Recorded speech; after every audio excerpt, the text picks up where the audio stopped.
Chakras, Everything You Should Know About Balance, Healing, and Meditation by Fred Taylors. Narrated by Brandon Suku. Chapter 1. What are chakras? The fact is that checking your chakras is just something that I do each time.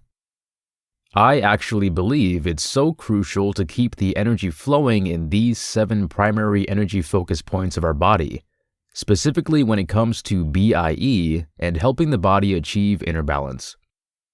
Although not everybody seems familiar with the chakra system, it is definitely being talked about a lot more often in yoga classes, Reiki sessions, meditations, by holistic practitioners. While Western clinical research isn't plentiful, it's said that the chakra system came from India back between 1500 and 500 BC in the oldest text called the Vedas, Sanskrit and Hinduism Bibles. In my perspective, it only takes one session of getting to know your energy systems to know that it is undoubtedly very real and resonating within you at each second of the day. My objective for you today is to introduce you to the chakras and to give you a little insight on why you would want to do inner work on keeping them healthy and the energy easily flowing. What is a chakra? Chakra is a Sanskrit word which actually translates to wheel or disc. It can also describe whirlpool or whirlwind, chakravakam. Nonetheless, in yoga, meditation, and the practice of Ayurvedic medicine, chakra describes wheels of energy throughout the body. There are numerous maps created of the chakra system. There are actually thousands of complex channels and points, think acupuncture and the meridian lines, and significant main and side channels. Although there are 7 primary chakras, some say there can even be up to 114. This includes above and below our physique, subtle body, or astral body. But not to worry about all those. Today, we are going to be focusing on the 7 primary chakras. These 7 main chakras, which line up with the spine, beginning with the base of the spine, root chakra, through to the top of the head, crown chakra. Chakra are like swirling wheels of energy, where the physical and consciousness meet. This energy is called prana, the crucial vital force, which is what keeps us dynamic, healthy, and alive. Each chakra corresponds to enormous nerve centers and significant organs in the body. Each of these 7 main chakras also include our mental, psychological, and spiritual states of being. The objective is that our 7 chakras stay open, aligned, and with the energy moving fluidly between each of them and also linking them all. If there's a clog in one or many, then the energy can't flow throughout our body and creates stagnant energy, which in time will manifest in different imbalances, emotional, physical, etc. Keeping the energy flowing easily within our body and our chakras open is much easier to do when you have consciousness of them and what an imbalance might feel like. Helping to stabilize one also helps to bring and keep the others in balance too. The following is a rundown of these 7 chakras, what each represent, what physique parts are connected with each, crystals and essential oils used to help balance them, and also what signs you might feel if there's a block. The 7 chakras. 1. The root chakra. Sanskrit name, Mooladhara. Mool equals root, and Adhara equals support. This chakra, as per its name, relates to groundedness, our survival impulses, and basic needs. This chakra is our structure and is all about feeling safe and secure. It's connected to how we nurture ourselves, food and water, and our home, shelter and cash, and on a psychological level feeling safe and releasing fear. Its goal, survival, security, and stability. Place, base of spine. Physique, feet, knees, legs, perineum, kidneys, adrenals, base of spinal column, and large intestines. Color: red. Aspect: earth. Crystals: bloodstone, garnet, ruby, and red jasper. Essential oils: arbovitae, basil, cedarwood, myrrh, patchouli, vetiver, fir, balance blend, on guard blend. When it is blocked, a range of conditions can happen from energetic blockages of this chakra, usually consisting of anxiety conditions, fears, disconnection from body, and poor limits.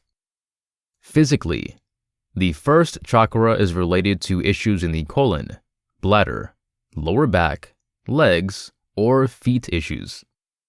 Positive affirmation: I'm a celestial being of light. I am serene, safeguarded, and protected. 2. The sacral chakra. Sanskrit name: Svadhisthana. Sva equals one zone. Adhisthana is residence or seat, or a person's own base. This chakra is accountable for our creative and sexual energies. It is also our connection with others and new experiences and having healthy boundaries.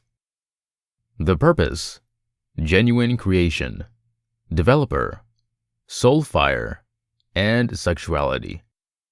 Location: somewhat right below the navel. Physical body: reproductive organs, spleen, urinary system, and low back. Color: orange. Component: water. Crystals: citrine, orange calcite, carnelian, and fire opal.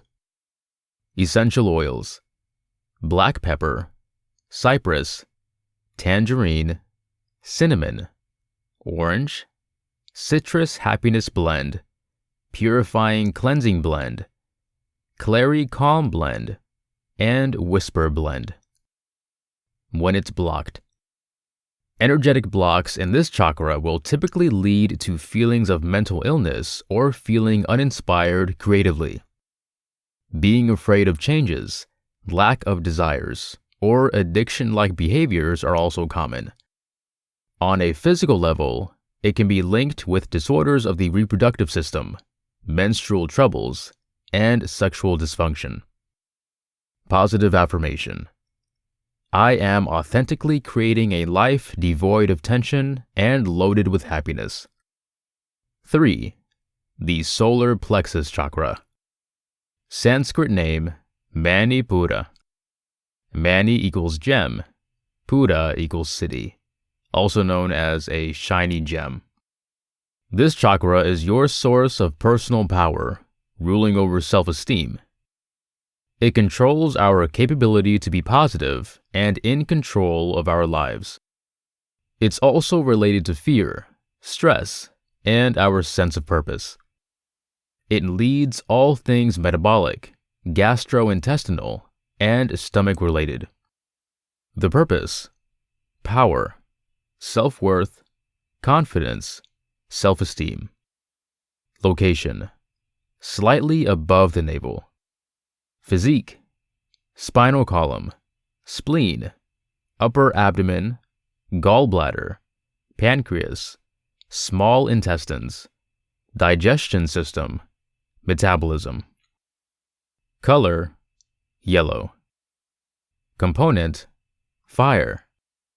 Crystals: amber, golden topaz, sunstone, citrine, yellow calcite. Essential oils: bergamot, cassia, clove, fennel, ginger, grapefruit, juniper berry, Digest Zen or Zengest blend, Slim Plus Sassy or Smart Plus Sassy blend. When it's blocked. Energetic blocks in this chakra can typically be seen as low self-esteem, having trouble making decisions, and may have anger or control concerns. On a physical level, most imbalances will be seen in the gastrointestinal system and metabolic systems like diabetes and hypoglycemia. Positive affirmation. I am effective, positive, and successful in all my ventures. 4. The Heart Chakra. Sanskrit name: Anahata, unstruck or safe. This chakra represents where the physical and spiritual meet. Though it governs all organs of the chest, it is also all about our ability to love and the awakening to spiritual consciousness. When your heart chakra is aligned and stabilized, love and empathy flow freely in both giving and getting. The purpose: love, pleasure, inner peace. Location: heart area. Physical body: heart, lungs, thymus, breasts, arms. Color: green. Element: air. Crystals: amazonite, chrysocolla, emerald, rose quartz, green aventurine. Essential oils: cardamom, eucalyptus, geranium, lime, marjoram, melaleuca, rose, thyme, peppermint, ylang-ylang. Calmness calming blend, elevation joyful blend, breathe and easy air respiratory blend. When it's blocked. If your heart chakra is closed, there will usually be a ton of emotions of sorrow, anger, envy, fear of betrayal, or hatred toward yourself and others. This can also produce depression, solitude, judgmental feelings, or envy obstructing your chances to love someone. Physical manifestations are often related to the heart and circulatory problems or the lungs and breathing problems. Positive affirmation. I'm giving and getting love easily and unconditionally. 5. The Throat Chakra. Sanskrit name: Vishuddha, filtration or cleaning. The throat chakra rules all areas of communication, ensuring that you're speaking your inner feelings and facts and that they're being appropriately communicated. It's also about our ability to listen also. Are we listening to others? But more importantly, are we listening to ourselves? Purpose: communication, self-expression of emotions, speaking the truth, holding secrets. Location: center of throat and neck. Physique: throat, voice, neck, thyroid, parathyroid, jaw, mouth, larynx, ears. Color: blue. Aspect: ether or sound. Crystals: angelite, apatite, celestite, aquamarine, blue lace agate, sodalite, lapis lazuli, blue-green. Essential oils: birch, lavender, oregano. When it's blocked. Usually, when there is a block in this chakra, you are holding in your emotions and not speaking your truth. You could have a fear of speaking, difficulty putting emotions into words, shyness, or a weak voice. Usually, there is a worry of judgment from others. In an overexcited state, you might also talk way too much, potentially as a defense mechanism, or struggle to listen to others. Physical concerns are frequently sore throats, thyroid concerns, neck and shoulder stiffness, or tension headaches. Positive affirmation. I am speaking plainly and truthfully with grace and ease. 6. The third eye chakra. Sanskrit name: Anja. Command: the third eye is your instinct. It's your perspective on reality, creativity, memory, wisdom, and the ability to think and make choices. It is also connecting your higher and lower self and intuitive clarity. It is the link between you and the outside world, enabling you to cut through illusions to see the clear picture. Its goal: instinct, creativity, knowledge, ability to think and make choices. Location: middle of forehead. Physique: brain health, pineal gland, vision. Color: indigo. Element: light. Crystals: amethyst, blue quartz, choroid, lepidolite, purple fluorite. Sodality: sodalite, lapis lazuli. Essential oils: clary sage, lemongrass, immortelli anti-aging blend, in tune focus blend, past tense tension blend. When it is blocked: if your lower chakras are unbalanced, the third eye will most likely be too. You may have a difficult time taking advantage of your intuition, or not trusting it if you do. You could wind up acting more judgmental, dismissive, and even reclusive often with emotions of anxiety and depressions. On a physical level, it can be connected with issues like headaches, dizziness, vision problems, memory concerns, or other brain health problems. Positive affirmation: I'm tuned into the divine to follow the path to my purpose. 7. The crown chakra. Sanskrit name: Sahasrara, thousand-petaled. The crown chakra is the meeting point between your physical body and individual awareness.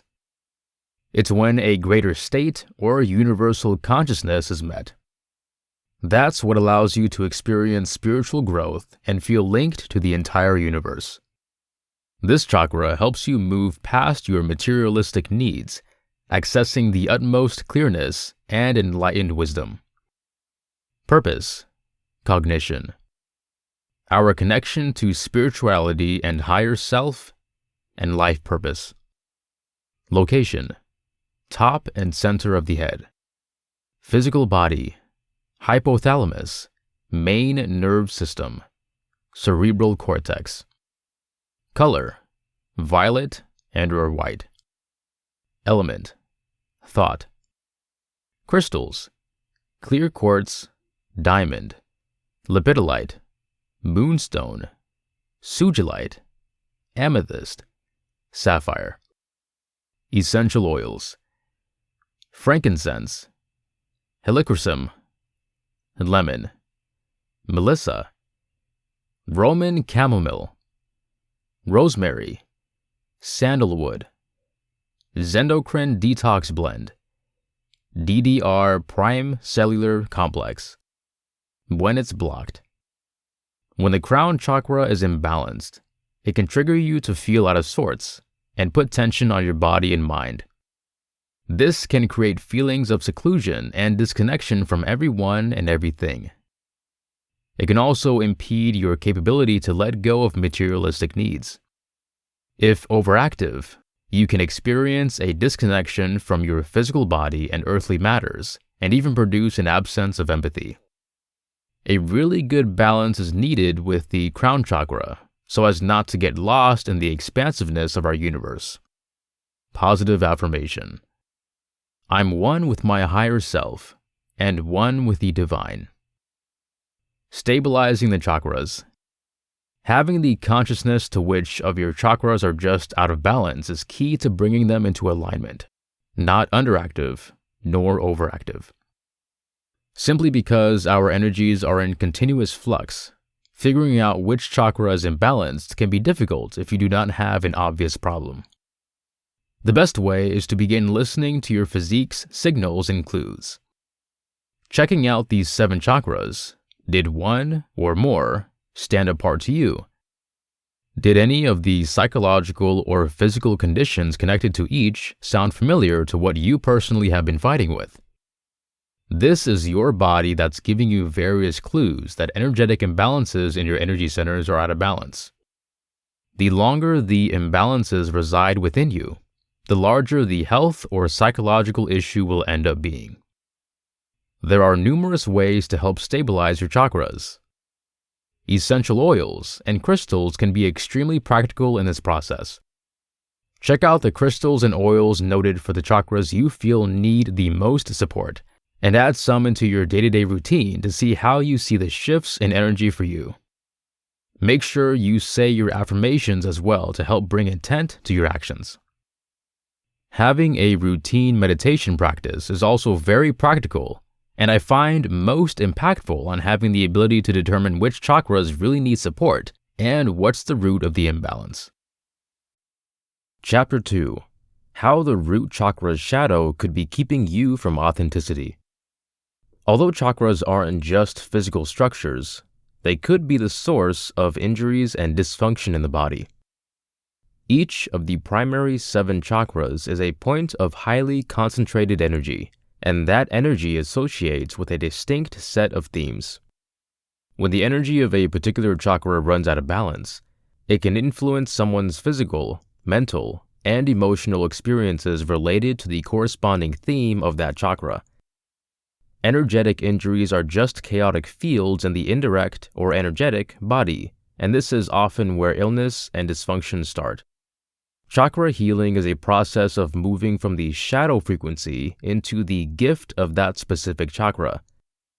The shadow state fuels health problems, dysfunction, and discontentment, while the gift frequency creates health and consistency. This primer covers the injuries of the first chakra, the root chakra, and how to receive more from the root's shadow to its gift. The shadow of the root chakra is repression. This is the most ancient mental wound there is.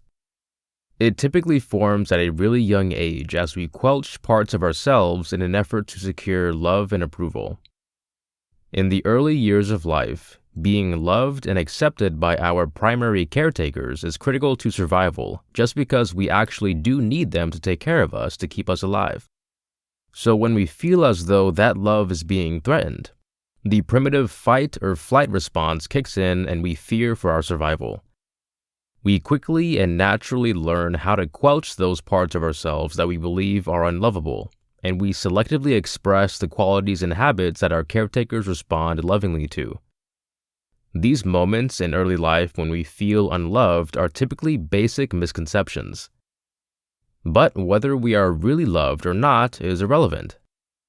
What drives the injury of repression is the perception that expressing ourselves might lead to rejection or desertion and threaten our security. The ways we react to this belief begin to form our characters and the rest of our lives. Though this injury forms in the first 7 years of life, it plants the seed for a lifetime of inauthentic and insufficient expression of oneself. As we mature, we know that the human survival is not depending on the love or acceptance of others, but on a cellular level, it feels that way, and we stay deathly afraid to totally express ourselves. Until we are mindful of this injury, we can't heal it. Physical signs of the root chakra's shadow. Lots of my clients with root chakra problems are extremely unhappy in their business jobs. They frantically want to go after another profession course, but they are horrified of losing the stable income and advantages, and they're equally scared of what their family and friends will think. When we explore their frustration, we always find dysfunction in the root chakra. We notice that they didn't decide on their existing profession path because it's what they truly really wanted. They chose it because it made their parents or caretakers proud, or it paid well, or provided job security or social status. We find that they have been quelching parts of themselves for so long that they cannot even recall who they authentically are and have not a clue what will actually make them happy. To heal the injury of repression, one should move from the state of fear to a state of trust. This is the healing path of the root chakra. The real gift of the root chakra is trust. Curing the shadow of the root chakra is about cultivating a sense of safety in a risky world. We can't fully reveal ourselves if we do not feel safe to do so, so learning to rely on life is essential. One must rely on that whatever happens is in the service of their special course, and even if it's the absolute worst thing imaginable, it will still be okay. Trust is vital in creating a strong foundation in the root chakra, and that gives us the stability to rise into the higher frequencies of the upper chakras. The shift from fear to trust isn't a simple one, since it needs trusting that is safe to be who you truly are. It's safe to reveal all parts of oneself, even the ones that we believe to be unlovable. This is where true credibility emerges, and we discover what we actually want. 3 workouts to support healing from the shadow of the root chakra. 1. Develop awareness. The initial step of healing the injury of repression is to end up being mindful of it. Begin to see where you hide parts of yourself. Do you appear in a different way with your good friends or coworkers than you do with your family? Without changing anything, just become aware of what attributes or habits you share with the different people around you in your life. 2. Face your fear. Determine something you want to do in your life that you have not yet because you're afraid. Do not try to talk yourself out of the fear. Allow yourself to be afraid, but challenge yourself to do that thing you want to do. Tell yourself that it will be scary and you're going to be okay. No matter what, you'll be okay. 3. Use your imagination. Close your eyes and envision what your life would seem like if love, approval, and security were ensured. What would be different if you had no fear at all? What you picture in this exercise is precisely where healing your root chakra will take you. Chapter 3. Unidentified Features of Chakras. Over the past 100 years, the concept of the chakras, or subtle energy centers within the body, has seized the Western imagination more than practically any other teaching from the yoga tradition. Yet, as with many other concepts originating from Sanskrit sources, the West, barring a handful of scholars, has not really been able to come to grips with what the chakra concept meant in its original context and how one is supposed to experiment them. This book seeks to rectify that circumstance to some degree. If you are short on time, you can skip the contextual remarks I'm about to make and go straight to the list of these 6 fundamental facts about the chakras that modern yogis don't know. First off, how do we define chakra? In the tantric traditions, from which the idea derives, chakras, or Sanskrit chakras, are centerpieces for meditation within the human body, visualized as structures of energy looking like discs or flowers at those points where a number of nadis, channels or meridians, assemble. They are conceptual structures, yet are phenomenologically based, since they have a tendency to be located where human beings experience psychological and/or spiritual energy. And since the form in which they are visualized shows visionary experiences had by meditators. Above, I said that the West has so far could not understand chakras. Let me clarify that by the West, I mean not only Euro-American society, but also the elements of modern-day Indian culture that are notified by the Euro-American cultural matrix. Since at this point, it is almost unrealistic to find a kind of yoga in India not affected by Euro-American ideas about it, when I use the term Western, I also include the majority of the mentors on yoga in India today that exist in the English language. Okay, I'll give it to you straight. For the most part, Western yoga understands nearly nothing about the chakras that the original traditional idea was necessary about them. You see, if you read a book like Anodia Judith's well-known Wheels of Life or such like, it is necessary to understand that you are not reading a work of yoga philosophy, but of Western occultism, based on three main sources. 1. Earlier works of Western occultism that borrow and adjust Sanskrit terms without really understanding them, like Theosophist C.W. Leadbeater's The Chakras, 1927. 2. John Woodruff's problematic 1918 translation of a text on the chakras written in Sanskrit in 1577. See below for more on this. And 3. 20th century books by Indian yoga masters which are themselves mostly based upon sources 1 and 2. Books on the chakras based on sound understanding of the original Sanskrit sources so far exist only in the scholastic world. However, does that matter? Yogis ask me. I have benefited so much from Anodia Judith's book and others like it. Don't take that away from me.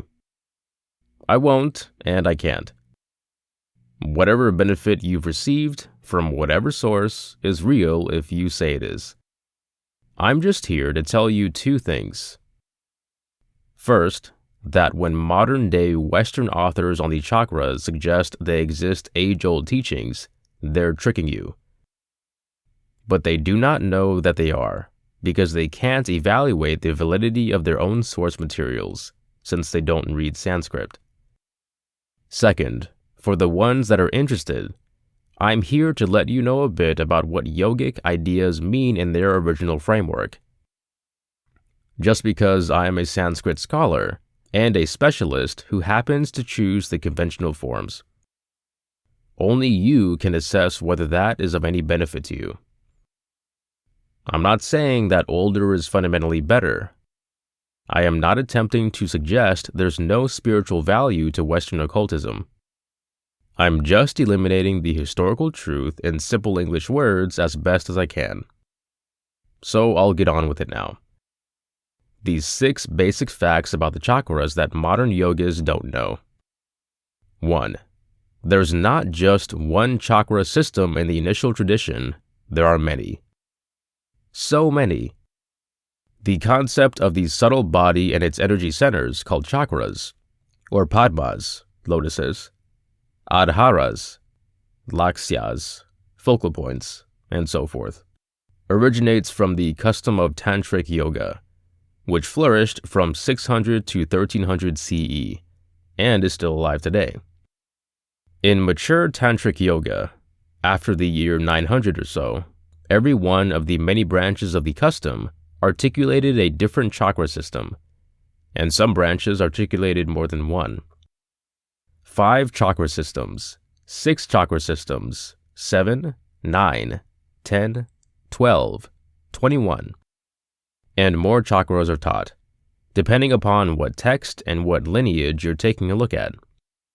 The 7, or technically 6 plus 1, chakra systems that Western yogis know about is just one of many, and it became dominant around the 15th century. See point number 4 below. Now I know what you're thinking, but which system is right?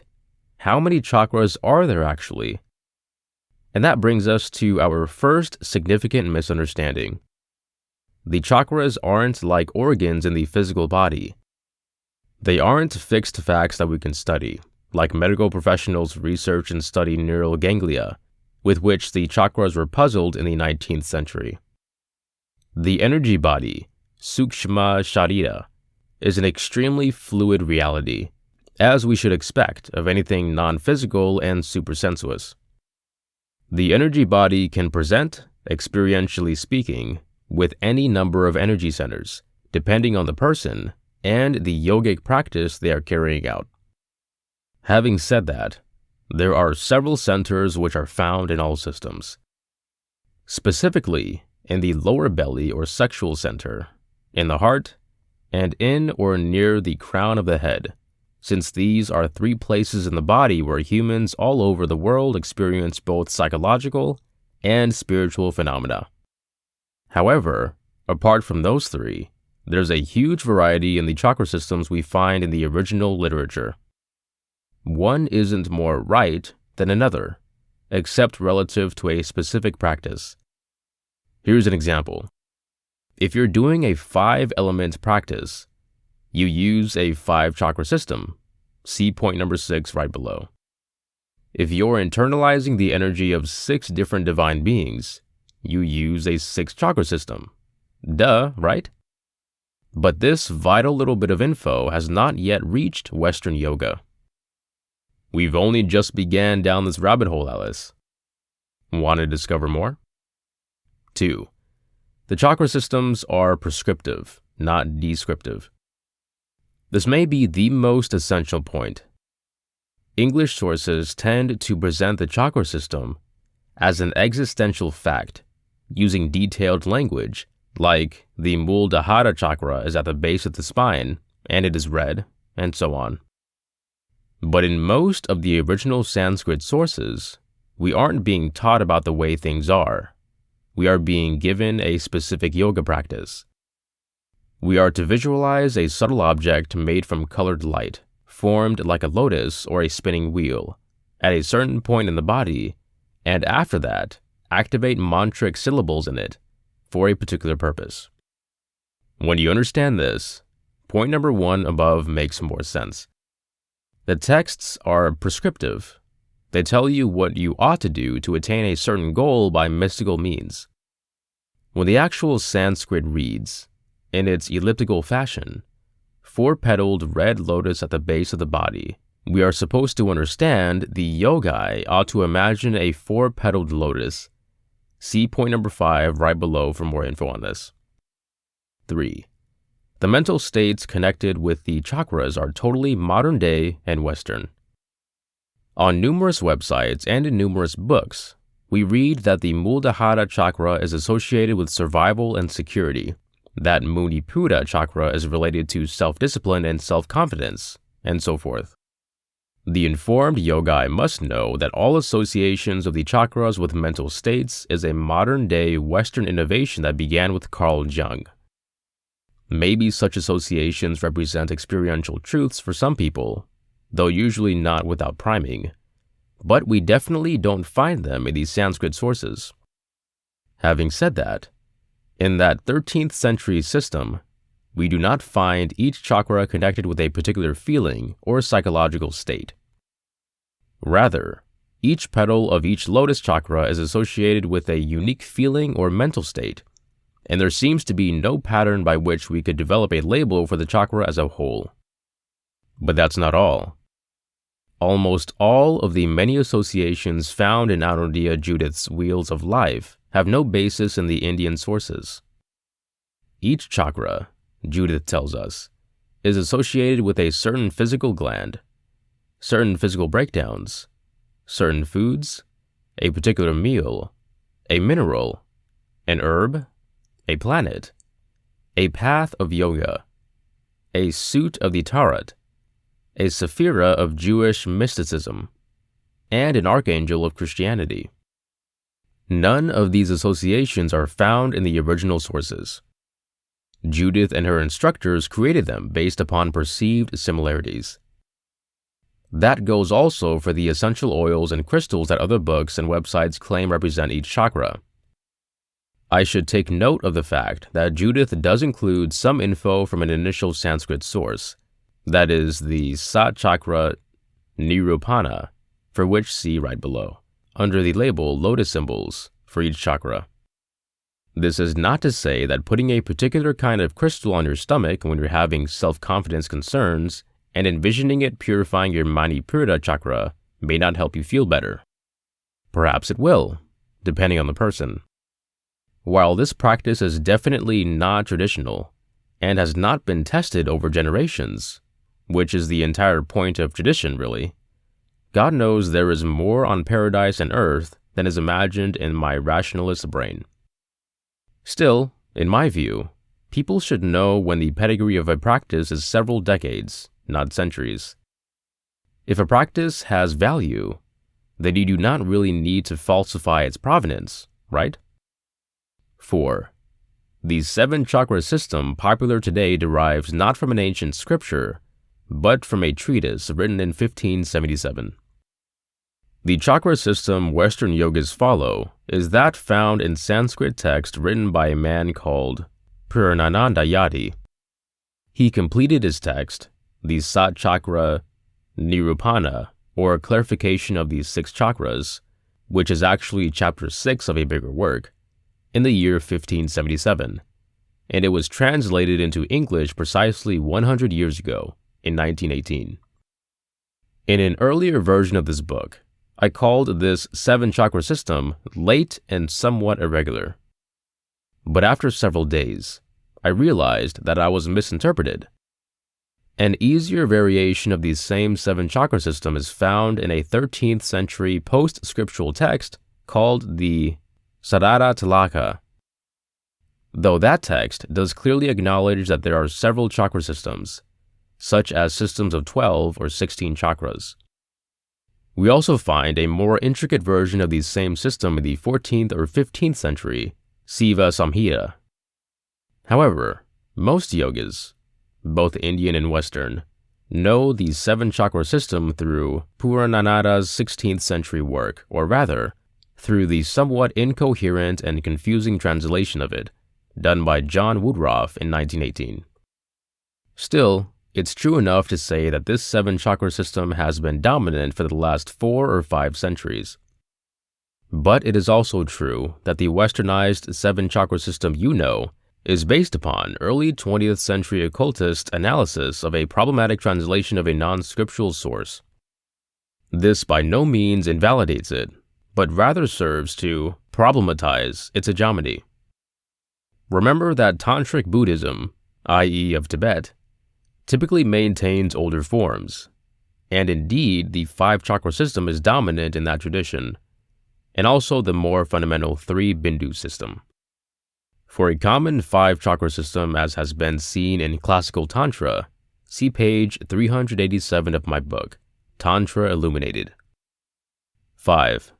The main purpose of a chakra system is to function as a design template for nyasa, setup of mantras and deities. As far as the original authors were concerned, the primary purpose of any chakra system was to work as a design template for nyasa, which means the installation of mantras and deity energies at particular points of the subtle body.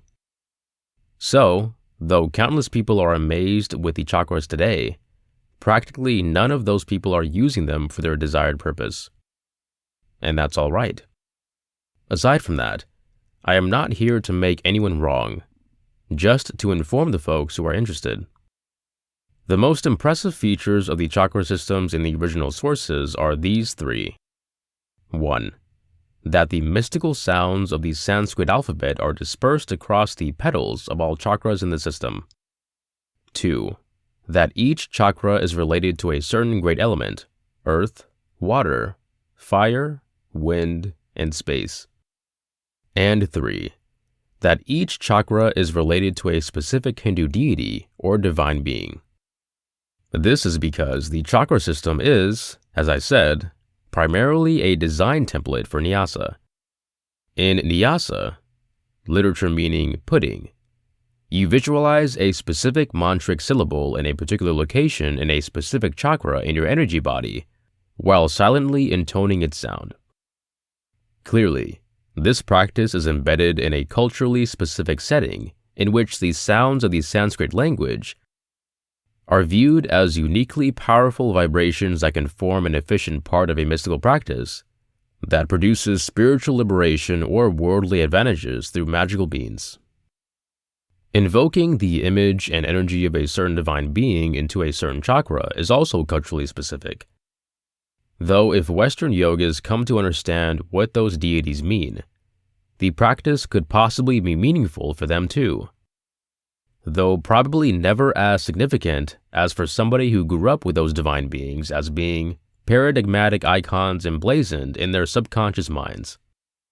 The so-called cause deities, Karana Devatas, figure mostly in each chakra system. Those divine beings form a fixed sequence. From the lowest chakra to the greatest, they are Ganesh, Brahma, Vishnu, Rudra, Isvara, Sadasiva, and Bhairava, with the first and the last of these typically not appearing, depending on the number of chakras.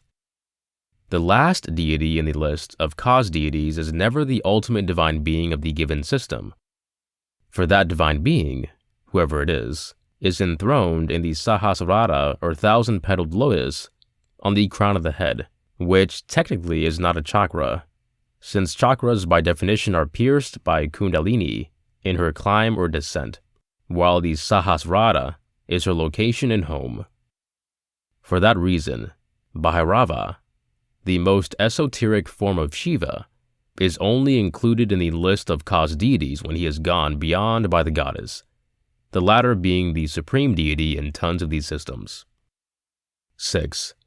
The seed mantras that you believe go with the chakras really go with the aspects that happen to be installed in those chakras. This is simpler than it sounds. You have been told that the seed mantra, bija, of the Muladhara chakra is Lam. Well, it is not. Not in any Sanskrit source. Not even in Purnanada's somewhat garbled syncretic account. And the mantra of Svadhisthana chakra isn't Vam.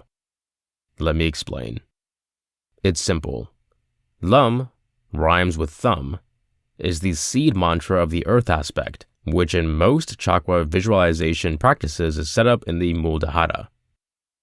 Vam is the seed mantra of the water aspect, which is set up in Svadhisthana, at least in the 7 chakra system you know about. And so on. Rum is the syllable for fire, yum for wind, and hum for space. All these bijas rhyme with thumb, though I should take note that in mystical tantric yoga, the essential bijas actually have various vowel sounds which are thought to be a lot more powerful. So the main point is that the basic mantras connected with the first 5 chakras in every site you can Google actually don't come from those chakras per se, but rather to the 5 elements installed in them. This is essential to know if you ever want to install one of those components in a much different place. Gasp! I can do that? Totally. Actually, in different tantric family trees, we find the elements set up in extremely different places. An example would be the following. The Saidhantika lineage set up earth in the heart chakra. What do you think could be the effect on your relationships of always setting up the wind aspect in the heart center? Remember, Yum is the mantra of air and wind, not of the Anahata chakra, whose intrinsic mantra is usually Om. Do you ever see that modern American yogis have actually unstable relationships?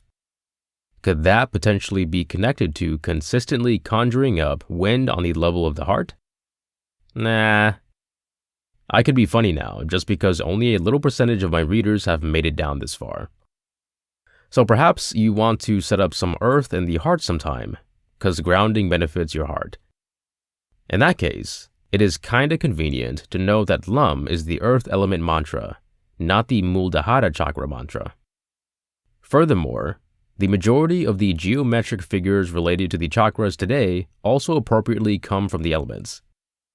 Earth is typically represented by a yellow square, water by a silvery crescent moon, fire by a downward pointing red triangle, wind by a hexagram or 6-pointed star, and space by a circle.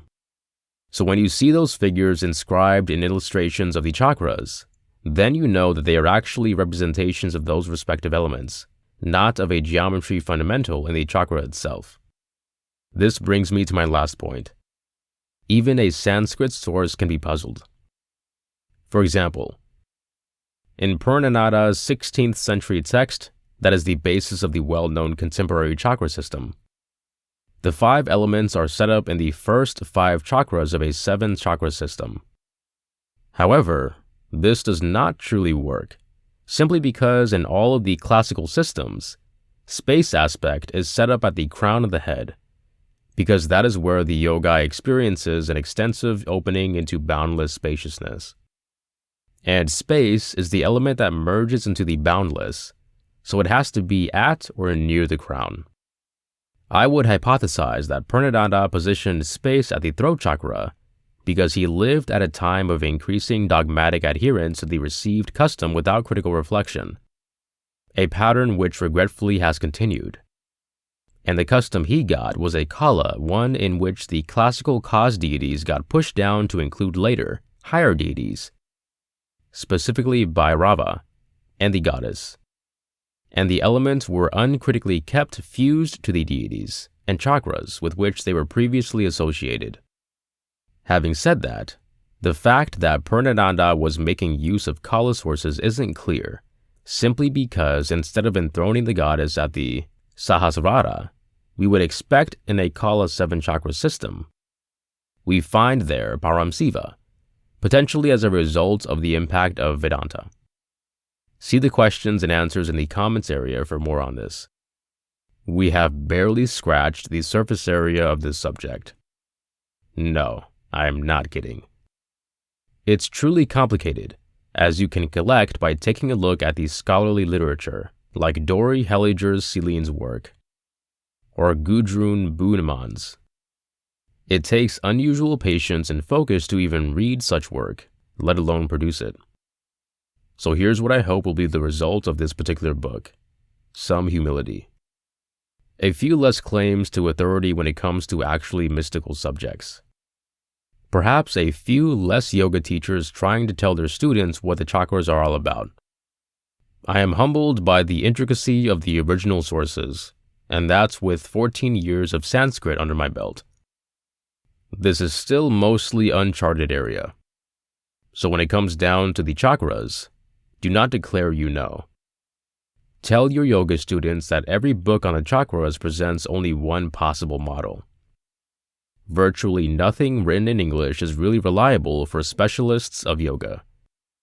So why not hold more carefully the beliefs you've obtained about yoga, even while you keep learning? Let's admit we do not fully understand these ancient yoga practices yet. And instead of trying to be an authority on some oversimplified version of them, you can welcome yourself and your students to look more plainly, more truthfully, more carefully, and more non-judgmentally at their own inner experience. After all, everything that each yoga master ever experienced is in you also. Chapter 4. Chakra Meditation. Chakra meditation is maybe one of the most special and detailed forms of meditation out there, and it is also one of the most fulfilling. While usually the majority of people practicing chakra meditation are advanced specialists, this is a kind of meditation that practically anybody can master once they comprehend the essentials.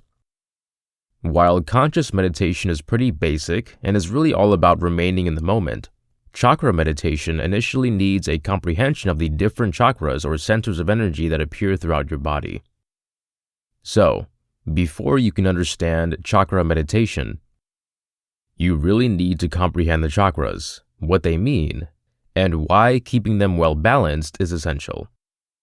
What is chakra meditation? Chakra meditation involves 7 energy centers in the body associated with colors that run from the base of the spine to the crown of the head.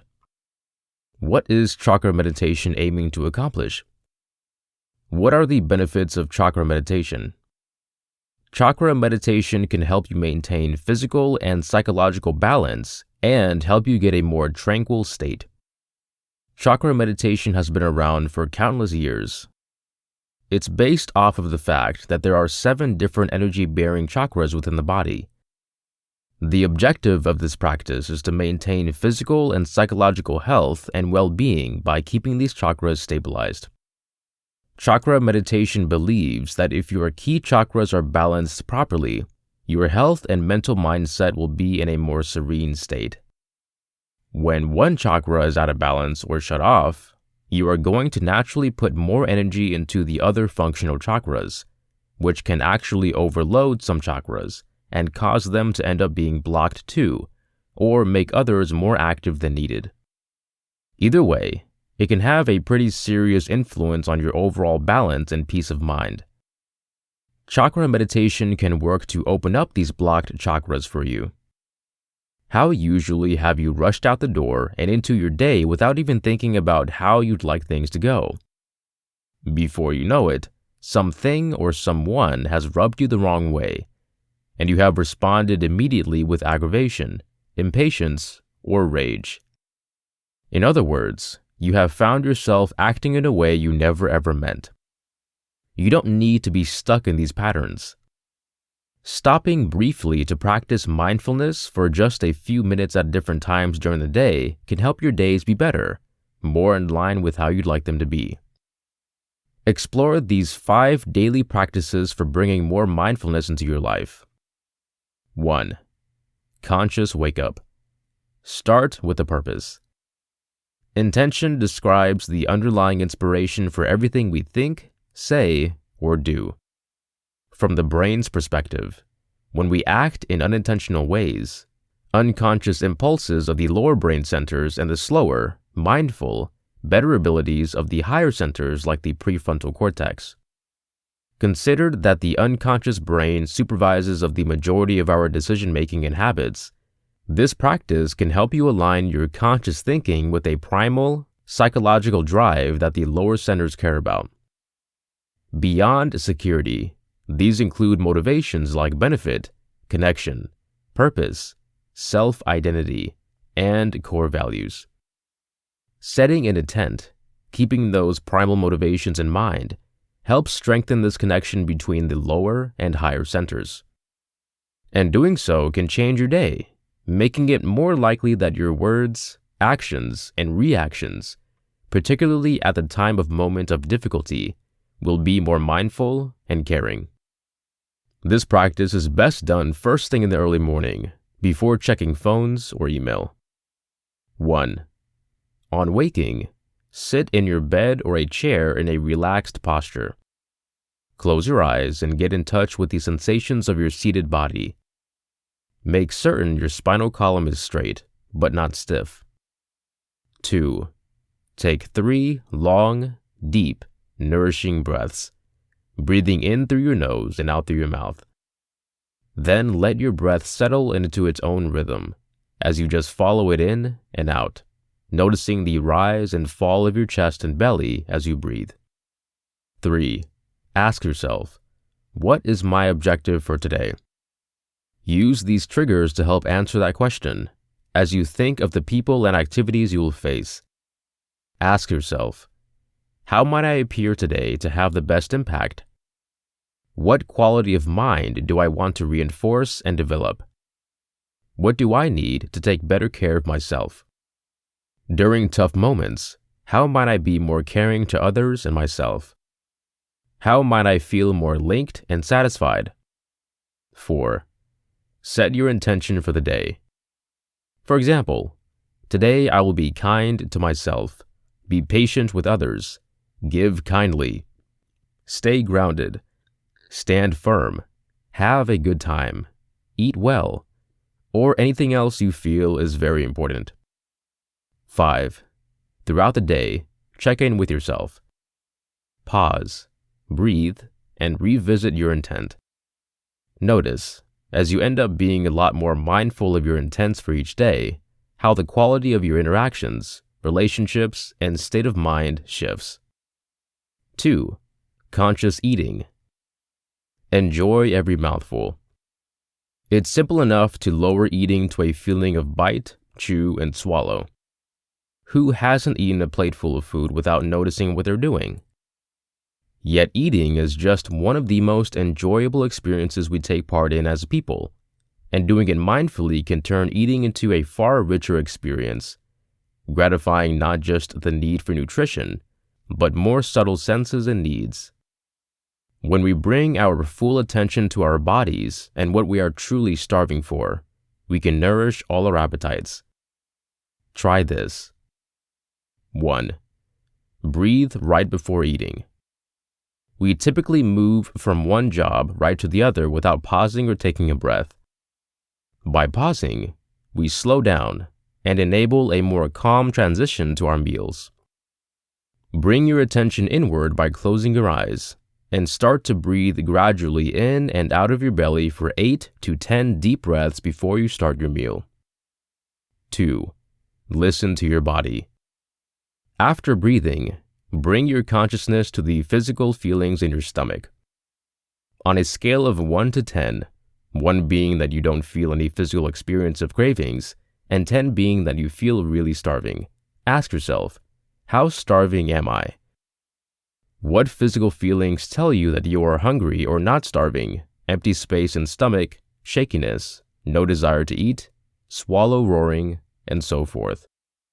Try not to think about when you last ate or what time it is, and really listen to your body, not your ideas. 3. Eat according to your hunger. Now that you are more in touch with how starving you are, you can be more mindful to choose what to eat, when to eat, and how much to eat. This simple practice can help you tune in to your real needs. 4. Practice tranquil eating. At your next meal, slow down and continue to breathe deeply as you eat. It's not easy to digest or enjoy your food if you aren't relaxed. 5. If you don't really love it, do not eat it. Take your first 3 bites mindfully. Experience the taste, tastes, textures, and how much satisfaction you are getting from a specific food. Make a mindful choice about what to eat based upon what you actually enjoy. 3. Mindful pause. Rewire your brain. It's estimated that 95% of our behavior operates on autopilot, something I call fast brain. This is because neural networks underlie all of our habits, minimizing our countless sensory inputs per second into workable, faster ways so we can operate in this insane world. Those default brain signals are like signaling superhighways, so effective that they often trigger us to relapse into old behaviors before we remember what we meant to do instead. Mindfulness is the exact reverse of these procedures. It's slow brain. It's executive control rather than autopilot and allows intentional actions, self-control, and decisions. But that takes some practice. The more we trigger the slow brain, the stronger it gets. Each time we do something intentional and new, we stimulate neuroplasticity, triggering our gray matter, which is full of recently grown neurons that have not yet been groomed for the fast brain. But here's the issue. While my slow brain knows what's best for me, my fast brain is triggering me to faster way my way through life. So how can we trigger ourselves to be conscious when we need it most? This is where the idea of behavior design comes in. It is a way to put your sluggish brain in the motorist's seat. There are 2 ways to do that. First, slowing down the quick brain by putting challenges in its way, and second, removing obstacles in the course of the slow brain so it can acquire control. Shifting the balance to give your slow brain more power takes some work, however. Here are some ways to get going. 1. Trip over what you want to do.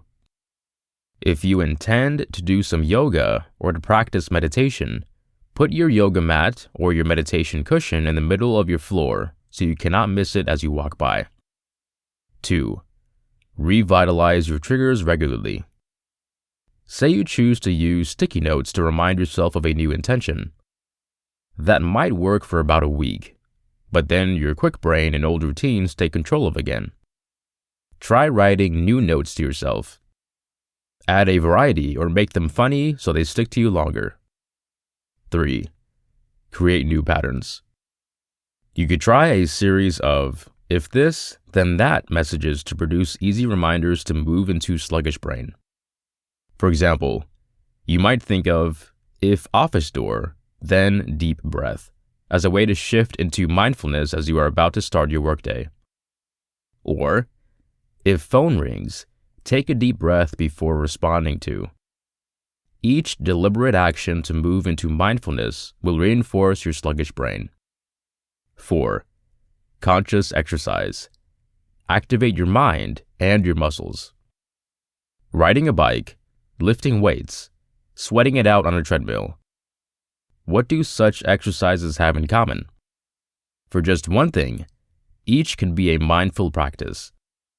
Whatever the exercise, dancing the tango, taking a swim, instead of just exercising to burn calories, master a skill, or enhance a condition, you can move and breathe in a manner in which not only gets your blood pumping and stimulates every cell in your body, but also moves you from feeling busy and distracted to feeling strong and capable. The following steps, helpful for any activity, will help you integrate body, mind, and nervous system. As you do, you're going to strengthen your capacity to bring all of your energy to the job at hand. 1. Be forward about your aim. As you connect your laces or pull on your gardening gloves, bring purpose to your activity by consciously picturing how you want to guide your session. As you climb on your bike, you might say, I am going to breathe deeply and see the sensation of the breeze and the sun and the passing surroundings. As you enter the pool, you might say, I'm going to pay more attention to each stroke and the sound and feel of the water surrounding me. 2. Warm up, 5 minutes. Try any basic moves, jumping jacks, stretching, and concentrate on matching the rhythm of your breath to your movement. By moving rhythmically, your brain activity, heart rate, and nervous system begin to align and stabilize. 3. Settle into a rhythm, 10 to 15 minutes. Pick up on the intensity, but continue to coordinate your breath and movement. If you have difficulty doing this, then simply concentrate on your breathing for a few minutes. Ultimately, you will find your groove. 4. Challenge yourself, 10 to 15 minutes. Try a faster speed, more repetitions, or much heavier weights, depending on what you are doing. Notice how alert and alive you feel when pushing yourself. 5. Cool off, 5 minutes. Gradually slow down your rate till you come to a dead stop. Notice the way your body feels. Take in all of your surroundings. 6. Rest, 5 minutes. Silently recognize the symphony of sensations flowing in and around you. Practice calling what you feel and sense. Chances are you will feel awake and alive from head to toe. 5. Conscious driving. Drive yourself calm, not crazy. There's nothing like heavy traffic and restless drivers to set off the fight-or-flight reaction. That's why roadway rage emerges and tension levels soar, while reason is overrun. The worse the traffic, the worse the tension. Los Angeles, where I live, has some of the worst traffic around and some of the most unserene drivers. Emotions run high, moods flare, tires squeal. But it doesn't have to be like that. Actually, the snarliest traffic congestion can provide an exceptional opportunity to build your mindfulness muscle, increase your sense of connection to others, and bring back some balance and perspective. Here are the steps to a simple behind-the-wheel practice I've been providing for a while. I've found it can work marvels. 1. First and foremost, take a deep breath. This basic, yet profound advice helps bring more oxygen into your body and widens the space between the stimulus of the traffic and your increased stress response. In this space lies perspective and choice. 2. Ask yourself what you need. It may be in that moment that you need to feel safe, at ease, or you just need some relief. Comprehending what you really need will bring balance. 3. Give yourself what you need. If ease is what you really need, you can scan your body for any tension. Not a bad thing to do while driving in any case, and soften any tension or change your body as needed.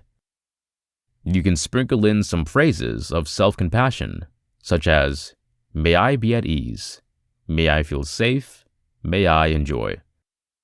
4. Look around and recognize that all of the other motorists are just like you. Everybody on the roadway wants the exact same thing you do: to feel safe, have a sense of ease, and to be happy. Chances are you'll see a number of fellow motorists who look a bit agitated, but you may also catch that one who is singing or actually smiling, and this will dissipate some of your own stress instantly.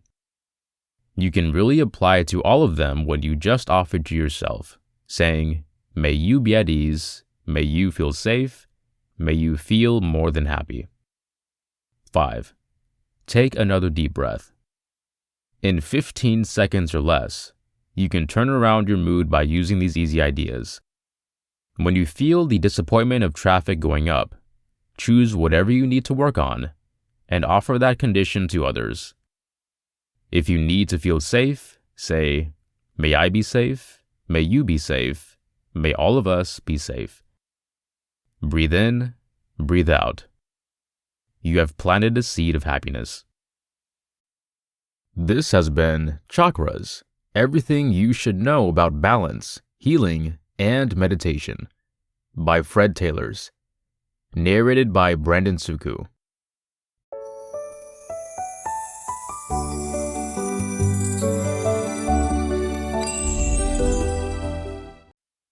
Chakras.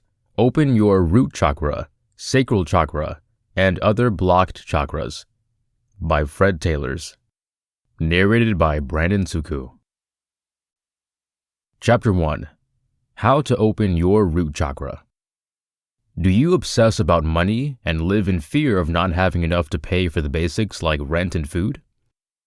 Do you have concerns that relate to counting on others and actually believe that you can only trust yourself? Do you have unstable relationships with your family? Do you react to tension by binge eating or not eating anything?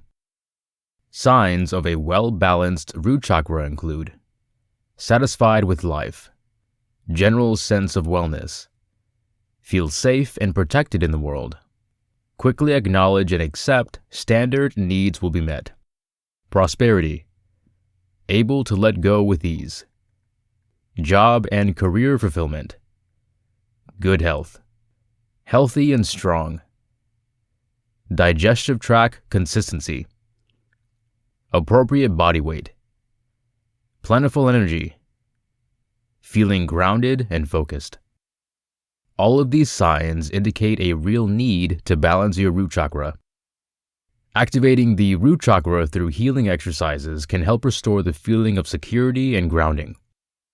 Signs of imbalance in the root chakra: baseless fear and anxiety, feeling ungrounded, unclear, use of sexuality for power and/or security, disconnection from physique, hypervigilance, eating conditions, obesity or overweight, aggressiveness, rage, and violence, reckless or careless behaviors and mindset, failure to recognize danger, greedy or materialistic, hoarding, not able to let go, resistant to change, not able to manifest material, abundance of poverty, bone and skeletal disorders, autoimmune disorders, disease and poor health, low vitality or energy levels, back issues, lower neck pain and back pain, leg, knee, or feet issues, digestive abnormality, colon disorders, constipation, or diarrhea, job or career-related dissatisfaction and stress or absence of focus. Tips and tools for balancing your root chakra. Trauma, unresolved disputes, karmic and past life situations, belief systems, and/or persistent behavior patterns cause imbalances, obstructions, and/or damage in the chakras. When imbalances in the chakra system are unsettled, gradually the blockage of energy flow manifests as illness, disease, or disorder. When the physical body is under continued tension, the chakras won't work properly, The important thing to healing is to address the root cause of the disorder, not just the symptoms. If you are struggling in some area, it is important to find a certified healer to support you in your healing process. Different forms of energy healing such as Reiki, acupressure, and chakra cleaning can help you unwind, rebalance, and open the chakras at the time of a session. In doing so, it creates the chance for the chakra to fix itself, stimulating the healing process. What is a chakra? According to Hindu and Buddhist traditions, the physical and spiritual come together in the chakras. Those swirling wheels of energy align along the spine, starting with the Muladhara or root chakra located at the base of the spinal column, the pelvic floor, and the first 3 vertebrae. In Sanskrit, Mula means root, and Adhara means support or base. The Muladhara chakra works as the foundation for opening all of the other chakras. You could see it as a house. A tough foundation on firm ground guarantees the stability of a house for many years. The root chakra at a glance. Name in Sanskrit: Mula implying root, and Adhara implying support or base. Location: the base of the spinal column, the pelvic floor, and the first 3 vertebrae. Color: red. Aspect: earth. Signs of balance: feelings of security, safety, and stability. Signs of imbalance: anxiety, terrible nightmares, fear, pain in the feet and legs, weight gain, especially in the bottom half of the body, feelings of disconnect or alienation. The root chakra corresponds to the earth component and to the roots we've planted, how strong they are, how deep they are, and how supportive they are. It includes whatever premises you to stability in your life. That includes fundamental needs like food, water, shelter, and safety, as well as psychological needs like releasing fear and anxiety. When in balance, we feel grounded and safe. When out of balance, we feel restless, insecure, and vulnerable. Opening the root chakra. 1. Burn Muladhara incense and essential oils. Aromatherapy has powerful healing properties that awaken emotions of security. To open the root chakra, try burning earthy essential oils, candles, or incense like sandalwood, cypress, cedarwood, rosewood, patchouli, cloves, black pepper, and ginger. 2. Repeat positive affirmations about safety. The repetition of affirmations helps set intentions for breaking old patterns and creating new ones. To open the root chakra, repeat affirmations that associate with home and safety. Here are several examples. I am always safe. I love my body. My home is safe and secure. I am financially secure. The vast universe will always provide for me. By repeating these declarations, we start to develop new thought patterns, behaviors, and actions that align with emotions of security and stability. 4. Practice postures that stabilize the root chakra. Yoga helps connect the spiritual and physical of the body through postures, called asanas. Connecting to the breath while holding asanas helps to launch tension and open the root chakra. Such positions include mountain, squat, warrior, goddess, and child's posture. 5. Reconnect with the earth. If you, like many others, find it tough to meditate while sitting still, you can try walking meditation. Thich Nhat Hanh recommends mindful walking to deepen connections with our body and the earth. We breathe, take a conscious step, and come back to our true home. You could practice mindful walking on the grass, sand, or dirt while barefoot to recharge your energy with the earth. This can also mean spending more time in nature, reconnecting with the earth. 5. Heal from past insecurity. Whether you feel safe now typically has less to do with your present resources and more to do with how safe you felt as a kid. Think of psychologist Erik Erikson's phases of development. The first stage, trust versus skepticism, closely associates with root chakra development. Stabilizing the root chakra might mean gradually healing from events that took place in the past associated with home, family, security, and stability. 6 simple ways to balance your root chakra.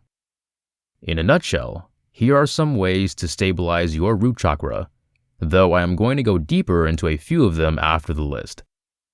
Methods to help stabilize the root chakra. Exercise, dance, and movement. Meditation, specifically those that connect you with your body and the earth. Grounding practices. Walk barefoot on the earth. Get out in nature. Practice releasing. Get rid of old junk and things that are no longer helpful. Make love. Practice thankfulness. Recognize abundance in your world. Give and get healthy touch, such as a massage.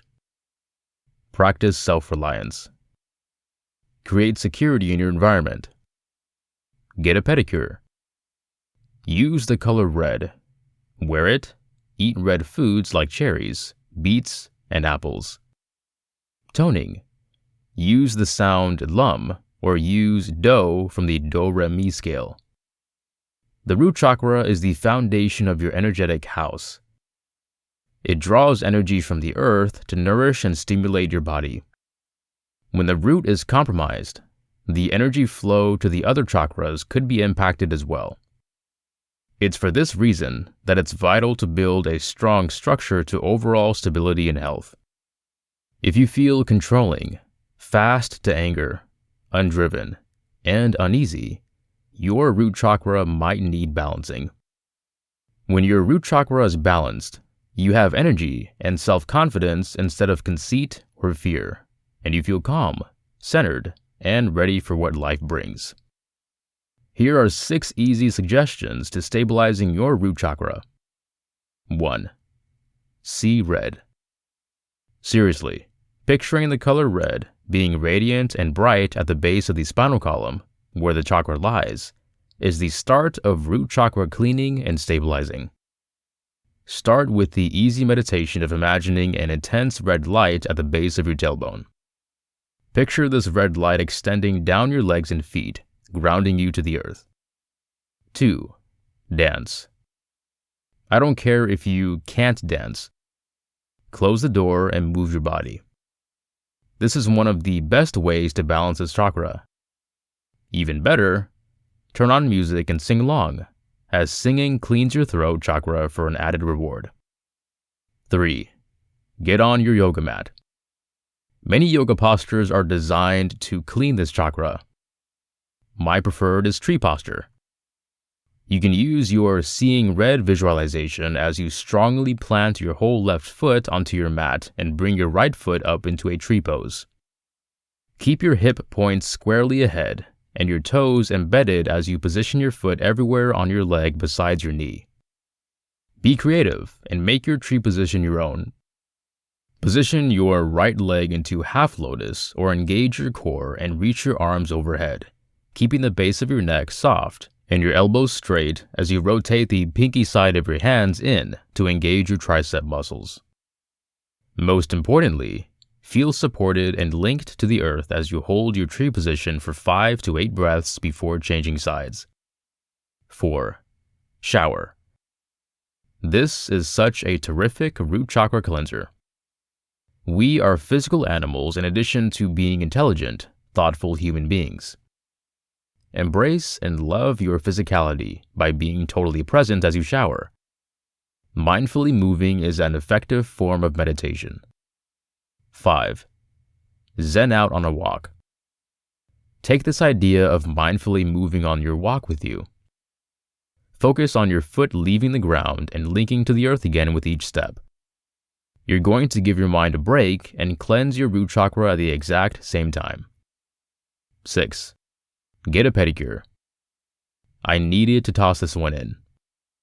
My grandfather had a friend that was understood for saying, "You can always tell how well an individual looks after themselves by how they look after their feet." This may be a bit of an exaggeration, but loving your feet and making the effort to pamper your physical body are great ways to also care for your root chakra energy. Chapter 2. How to recover your sacral chakra. The sacral chakra is the second chakra and is known to be the center of satisfaction, enjoyment, and creativity. Located in the lower abdomen, the sacral chakra represents the very center of you. The chakra stems from the Sanskrit word svadhisthana, which translates as one's own place and refers to the true and untarnished elements of the real you. The color related to the second chakra is orange, which represents heat and feeling. Somebody with a well-balanced second chakra radiates heat and is able to speak honestly about emotions. What is sacral chakra healing? Chakras can be referred to as meeting points of energy channels through which energy streams. Healing is needed when the chakra is either too open or blocked. Svadhisthana is the center of pleasure, and when this energy is healthy, it brings a powerful and natural feeling of intimacy to the person.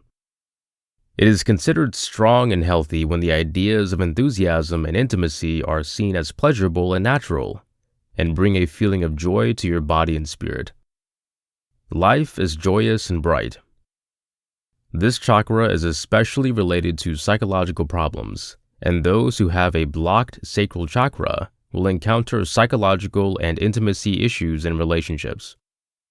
Abuse of sexual energy, and others connecting to personal ethics, self-confidence, and creativeness are also the results of a blocked sacral chakra. Sacral chakra imbalance. So how can you discover whether your chakra is out of balance? Generally, those who have an imbalanced second chakra will feel a lot of embarrassment, guilt, or internal pain. Passion and love are really hard to come by in this state and impossible to nourish. Insecurity, depression, and the approval of incorrect reality are all serious issues when the sacral chakra isn't at its best. These are areas that can influence each other chakra on your body and affect your entire being if your second chakra is imbalanced. That's why preserving the positive health of this particular chakra is so essential. When this svadhisthana chakra runs out of balance, a person may also experience emotional instability, fear of change, sexual dysfunction, depression, or dependencies. By comprehending this chakra, it is easier to regain some of that underlying enthusiasm that wants to get out. That is the chakra for an individual to showcase their creativeness and let it out. Has your energy felt off in one or more areas of your life? Are you specifically finding it hard to even get excited about being excited? Trying to remember even how to get you going again? If you find yourself in these circumstances, then it is time to have a look at your sacral chakra and getting it back into line so you can enjoy the full beauty and advantages of life and all it has to offer. Signs of an open second chakra. The people with an opened svadhisthana normally are enthusiastic, present in their body, sensual, creative, connected to their feeling mentally stable, feeling cheerful most of the time. Signs of a closed second chakra. People with a blocked svadhisthana find it hard to associate with other individuals and the world around them, can't keep feelings and ability in balance, are unemotional, feel insecure, fail to handle life's changes, lack confidence. Other signs that can show a closed second chakra would include depression, consistent anxiety, consistent fear, and a total absence of happiness in a person's life. 4 ways to recover sacral chakra. One of the most positive things about balancing your sacral chakra is that all it truly requires is for you to do more of what makes you happy. It's doing all of the easy things. Dance and sing like nobody's watching, or do easy exercises routinely like yoga, or just go for a run. Also try meditation and imagine the color orange, which is the sacral chakra's color, and most importantly, let go. Learning to let go of unhealthy feelings, people, and memories is vital as you are letting go of your negative emotional baggage and making space and energy for better opportunities in life. Furthermore, there are specific yoga poses that can be performed for the ones that wish to manage this center of pleasure and passion and do something about it on their own. These positions include the sun salutations.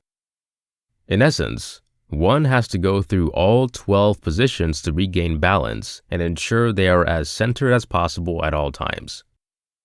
Typically, it is suggested to perform these positions early in the morning after getting up for the best impact.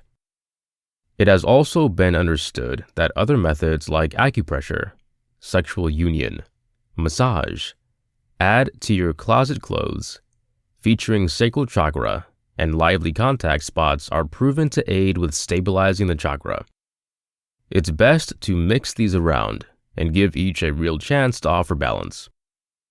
What are the 4 ways to heal this second chakra and ensure a person is on the right course to passion and satisfaction? The yoga sun salutations, as pointed out before, is a really good start and can offer order as required early in the morning. It is also advised to have massages on the body to help unwind ourselves and recuperate some of the sticking around enthusiasm that is present afterwards. Another approach that can be applied would be to use acupressure. There are many rigid parts of the human body that tend to trigger problems, and it is recommended to use acupressure as a means to release this stress. With the help of the right strategies, acupressure can provide incredible relief for the ones who are seeking out correct healing now and in the future. The mantra sound that corresponds to the sacral chakra is the sound VUM. By chanting VUM, the vibrations will open and align this chakra. The color for the second chakra is orange, and the gems for this chakra are amber, calcite orange, carnelian, or hematite. Imagine a brilliant, healing orange glow filling up your whole lower abdomen. To recover a particular injury or illness in your body, focus on the particular part of your body and send your breath and color orange to it. The mudras, or hand gestures related to the sacral chakra, is called the Sakti mudra. With your palms in front of your chest, press your pinky and ring fingertips together. Fold your thumbs into your palms, inside of your index and middle finger. You can then push the knuckles of these 2 fingers together, or keep them separate. This gesture can also be used at the time of meditation and to help with opening the chakra. In summary, the sacral chakra can be unlocked easily to enable the individual to have a high amount of creative skill and joy. Understanding the sacral chakra. The sacral chakra, or Svadhisthana in Sanskrit, is situated in the lower abdominal area, just below the coccyx or tailbone. The color of the second chakra is orange, and its component is water. It is associated primarily with psychological responses and regulation and is usually described as the seat of feelings. It is also connected with the sense of taste and with procreative function. It is one step removed from fixations about survival, safety, and intuitive sensory perception of the world. It enables us to creatively handle what emerges from our experience and develop a reaction informed by our psychological patterns and intelligence. Just because of its close physical connection with the pelvis area and the procreative organs, this chakra is also the center of the quest for pleasure, whether sensuous or through your life experiences. Plentiful creativeness and strongly felt intuition are 2 added elements of an open sacral chakra. I enjoy life totally could be the sacral chakra's motto. An open, well-balanced sacral chakra enables you to experience intimacy and love easily and completely, to be sincere and non-judgmental about your desires, and to live as your authentic self without fear. Make every cell in your body awaken and rejoice. Most of us have energetic blocks and imbalances as well as energy-sabotaging habits that prevent us from accessing our full vigor, which leads us to feeling tired, scattered, dull, even ill. Why heal your second chakra? A blockage in the second chakra can cause both physical and emotional distress if not healed. Chakras are points in the body that moderate energy, allowing it to flow freely and maintain health and vigor. Sadly, the chakras can develop clogs that limit that energy flow. Chakra healing aims to bring back the balance and freeing any clog or kink in your energy body that avoids it from functioning efficiently. Chakras can end up being either over or underactive, each causing somewhat different signs. An overactive sacral chakra can trigger emotional overreactions, excessive psychological attachments to people or items, extreme neediness in relationships, codependency, muscle stress and stomach cramps. An energy deficiency in the second chakra can trigger fear of joy or enjoyment, self-sabotage, absence of creative skill and authenticity, low sexual urge, pessimism, depression, irregular menstruation, urinary or bladder infections. Common symptoms attended to by the sacral chakra healing. 1. Getting lost in fantasies. A typical sign of second chakra imbalance is the tendency to get consumed in dreams about life's satisfactions rather than enjoying them. For example, you may lose yourself in sexual fantasies instead of connecting with an actual or potential partner, or be obsessed with linking sensually or sexually with every attractive person who crosses your path. 2. Excessive indulging and addicting behavior. Getting into the routine of satisfying your desires by indulging could also show chakra imbalance, particularly with regards to addictive behaviors, whether it's food, compounds, television, or games, for example. Knowing how to feel fulfilled and gratified is part of sacral chakra healing. 3. Absence of fulfillment and pressing desires. Deeply and truthfully appreciating what you have and who you are belongs to sacral chakra healing. Thrilling yourself with the simple enjoyments of life without getting extremely attached to them is type in promoting a well-balanced second chakra. Pay attention to the feeling of fulfillment not only in your mind in an intellectual way, but also deeply as an experience in your body, so the desire and its satisfaction are anchored in a fully rounded experience. This adds to satiation and healing balance. 4. Codependent conduct. Recovering the sacral chakra usually means bringing relationships to stability and harmony. Relationships can carry strong psychological charges and connect into the second chakra easily.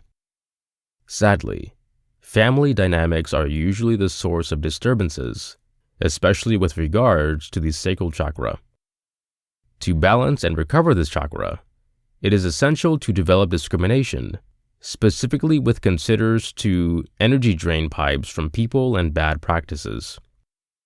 5. Negative and devastating emotions. Envy, anger, and rage are all qualities of an imbalanced second chakra. Of course, they're harmful to our feeling of well-being and disempowering too. If you notice you have propensity to overreact when somebody comes across you in a difficult way, or has differing opinions by going to rage easily or intense frustration, pay close attention to techniques to manage feelings with more consciousness and balance. 6. Physical health in the sacral chakra. From a physical health perspective, healing your second chakra can also help recover or stop more serious problems such as infertility, ectopic pregnancies, or several miscarriages, prostate and testicular illnesses, endometriosis, and ovarian cysts. Tools and strategies to recover your second chakra. A blockage of energy in the sacral chakra can be recovered with regular practice developed to stimulate the chakra, which permits energy to flow into it and excess energy to dissipate. Chakra balancing can be helped along by a therapist, but there are many things you can do on your own too. Meditation. Meditation is really useful for chakra cleaning and stabilizing. An example would be the following. A simple sacral chakra healing meditation consists in imagining an orange lotus or orange crescent moon in the area of the second chakra in the pelvis area. Hold that image in your mind for a few minutes while breathing deeply. Sacral chakra healing foods. Dietary changes can also help cleanse your second chakra. Oranges, melons, coconuts, and other sweet fruits are good sacral chakra healing food. Cinnamon is also helpful, as is consuming lots of water. Vital oil for chakra healing. Sandalwood, patchouli, orange, rose and ylang-ylang essential oils can be used as aromatherapy for second chakra healing. These can be used alone, in meditation, and in combination with chakra crystals. Using chakra healing stones. Sacral chakra healing stones include citrine, carnelian, orange calcite, and other orange stones. Moonstone can also be used because of this chakra's association with water and the moon. Yoga poses to open the second chakra. Yoga for sacral chakra healing should concentrate on hip opening positions like Upavista Konasana, or open angle pose. Baddha Konasana, or bound angle pose, is another basic but beneficial position. Yoga practice for second chakra healing should be sluggish and relaxed, rather than fast or excessively tough. Water, a second chakra element. Since the sacral chakra's element is water, getting outside and peaceful near open water can help open your second chakra. Lakes, rivers, streams, or the ocean are all beneficial. If possible, wade in or hang your feet in the water to help the energy flow. Taking a bath or a shower can also add to stabilizing your chakra while providing the relaxation needed to keep your emotions flowing. 5 key steps for the in-depth healing of the sacral chakra. 1. Sacral chakra healing and overcoming the difficulty of grasping. One of the main challenges for recovering the sacral chakra is about keeping balance. One can be quickly taken by second chakra passions and experiences. But can you completely recognize and appreciate the experience in the moment? It's in some cases hard to completely invite the pleasure of life's experiences and feelings and maintain balance. The attraction to the source or reason for experience has a strong pull, and one may have the tendency to grasp the source of satisfaction. This form of attachment might get in the way of a healthy flow and turn into insatiable, obsessive, or hoarding behavior. To recover that type of imbalance, it becomes important to stay conscious as one takes part in the experience.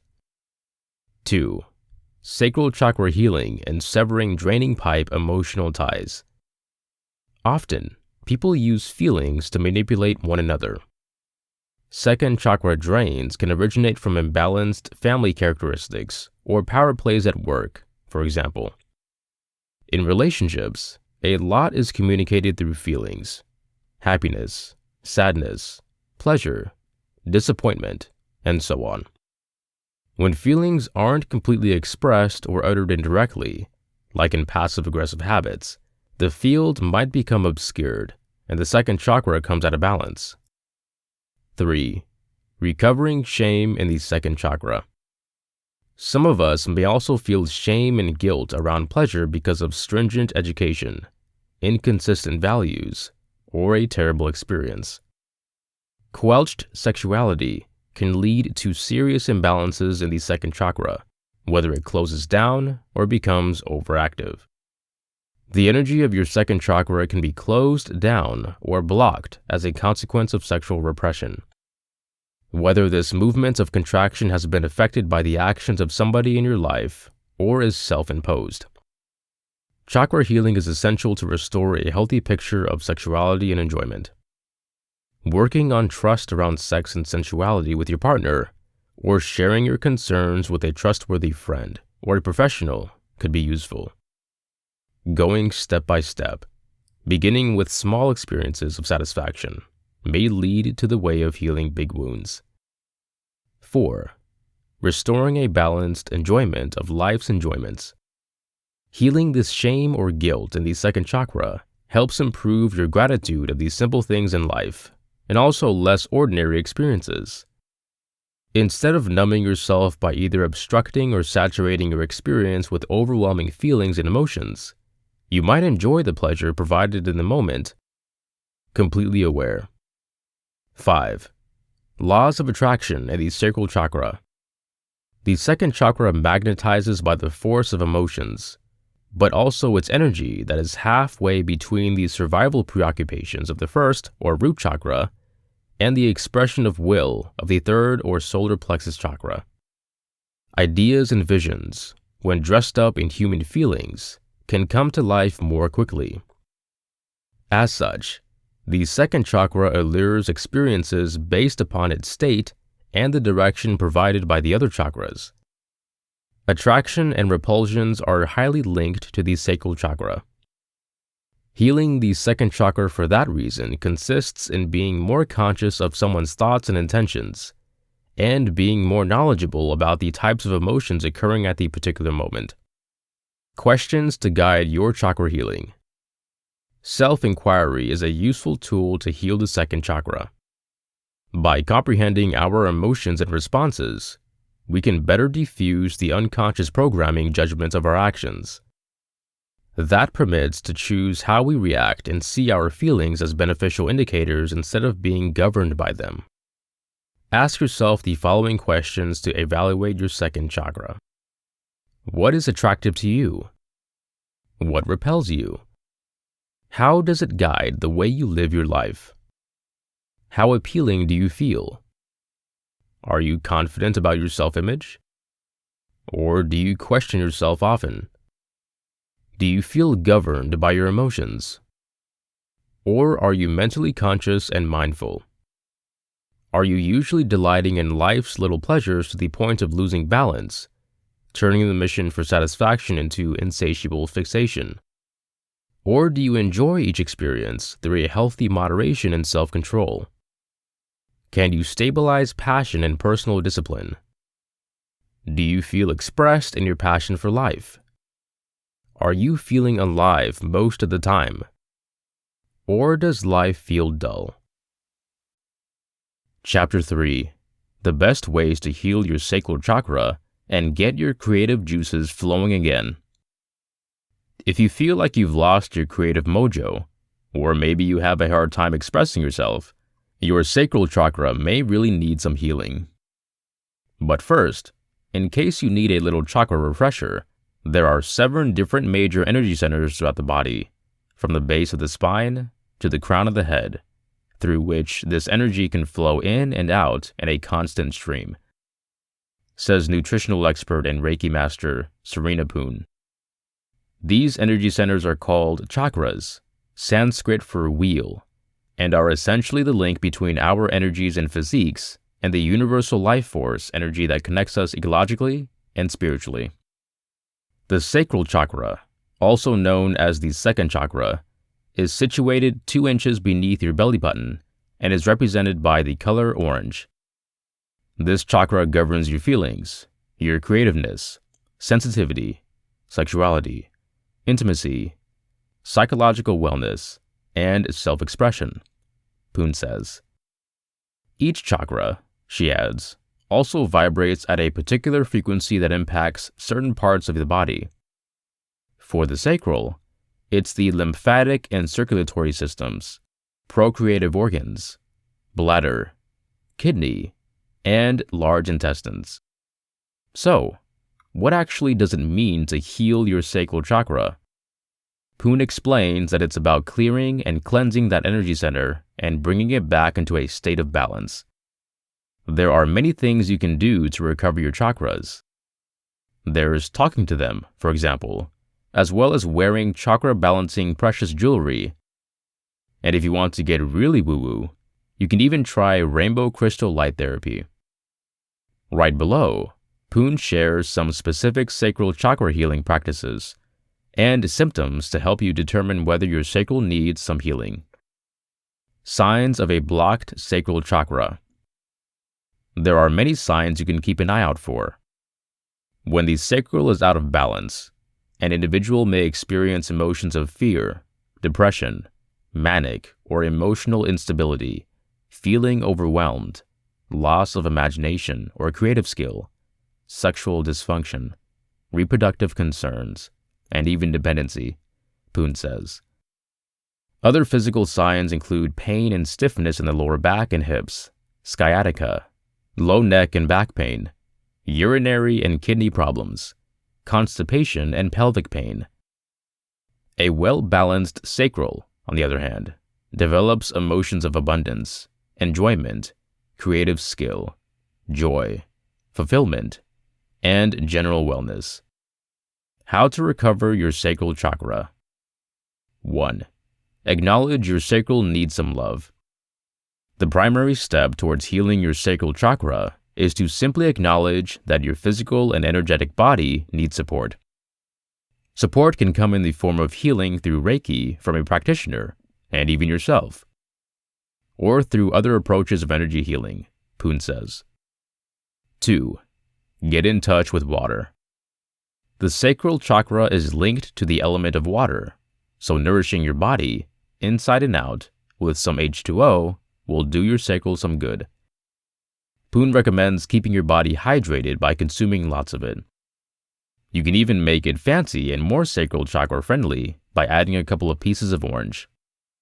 Taking a warm bath complete with orange essential oils or going swimming in a natural body of water will also help get your sacral buzzing again. 3. Eat centering foods. When your sacral chakra feels out of whack, you may naturally find yourself craving centering foods which will help bring it back into balance.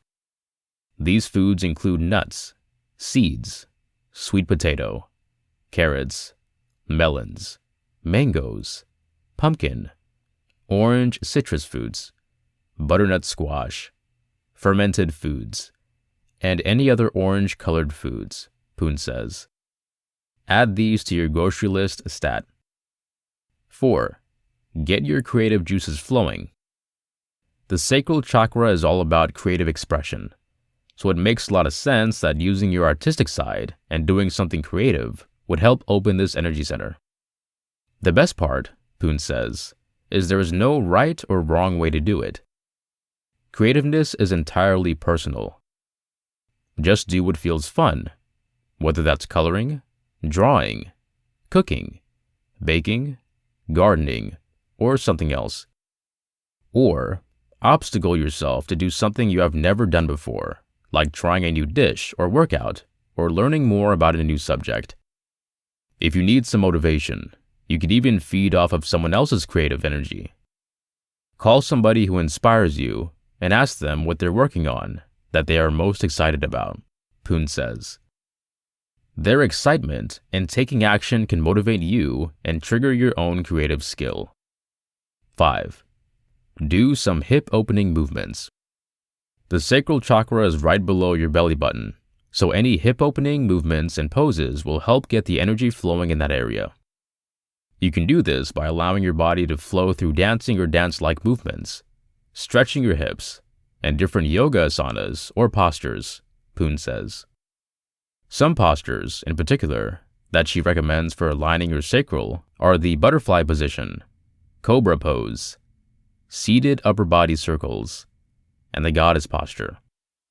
The goddess pose will specifically help things flow.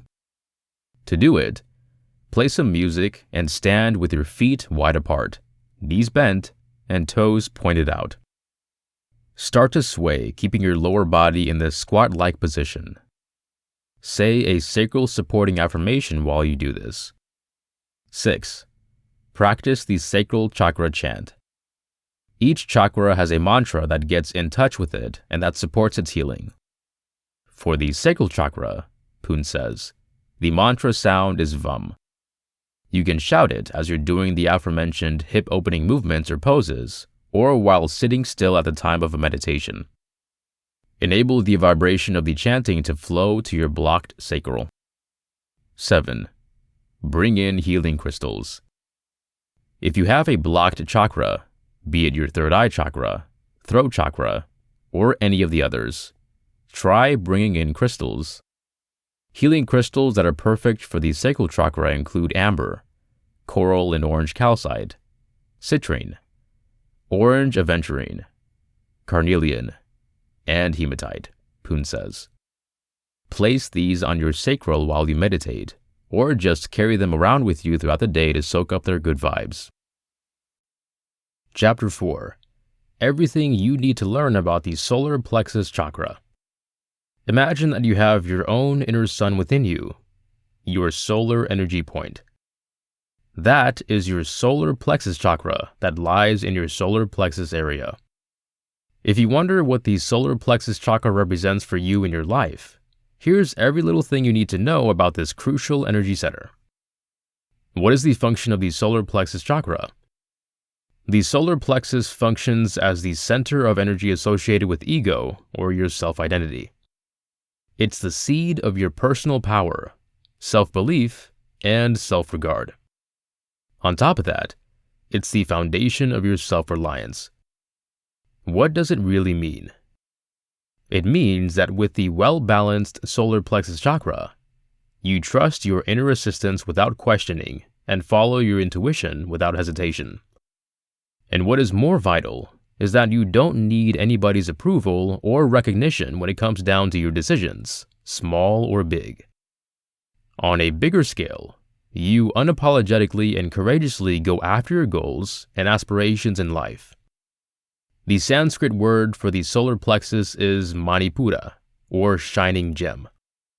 This chakra is represented as being a vivid golden yellow in color. Like a ray of sunlight, the glow of the solar plexus chakra lights your course and warms your body with the glow of self-esteem. The solar plexus chakra empowers you to follow and not be distracted from your true course.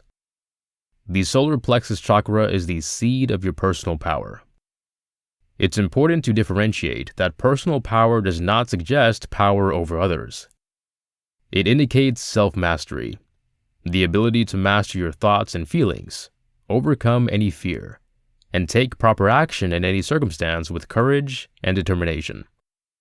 To recap, the solar plexus chakra is connected to the following mental and behavior functions: expression of will, core values and virtues, intellectual capabilities, personal power, capability to realize ideas and plans, capability to master your instincts, thoughts, and emotions, self-determination and self-reliance, strong boundaries, commitment on your course, self-trust and inner guidance.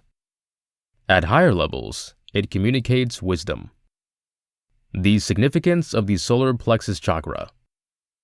The primary components of the solar plexus chakra symbol are a circle with 10 petals, a downward pointing triangle.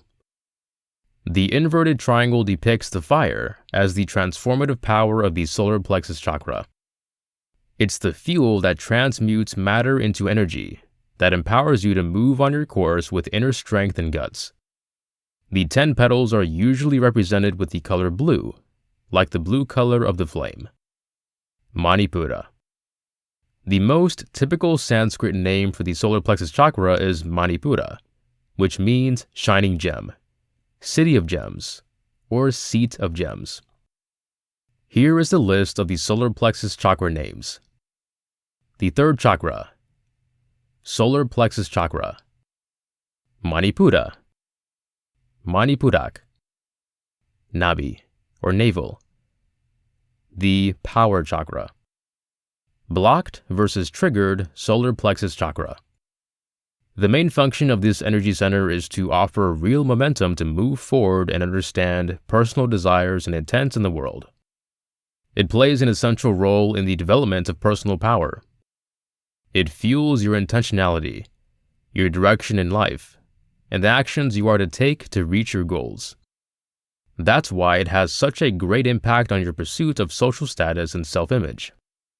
So when it comes to a well-balanced solar plexus chakra, it is the balance of your personal power and self-reliance and harmonious relationships with others. Therefore, when it runs out of balance, you could be fighting with pursuing your life goals, making decisions, and trusting your inner guidance without seeking recognition from others. Similarly, imbalances in the solar plexus chakra can manifest as an excessive control and authority over your environment and people, being manipulative and invasive. When your solar plexus chakra is blocked, you feel powerless or taken advantage of. Give your power away in pursuit of validation and acknowledgement.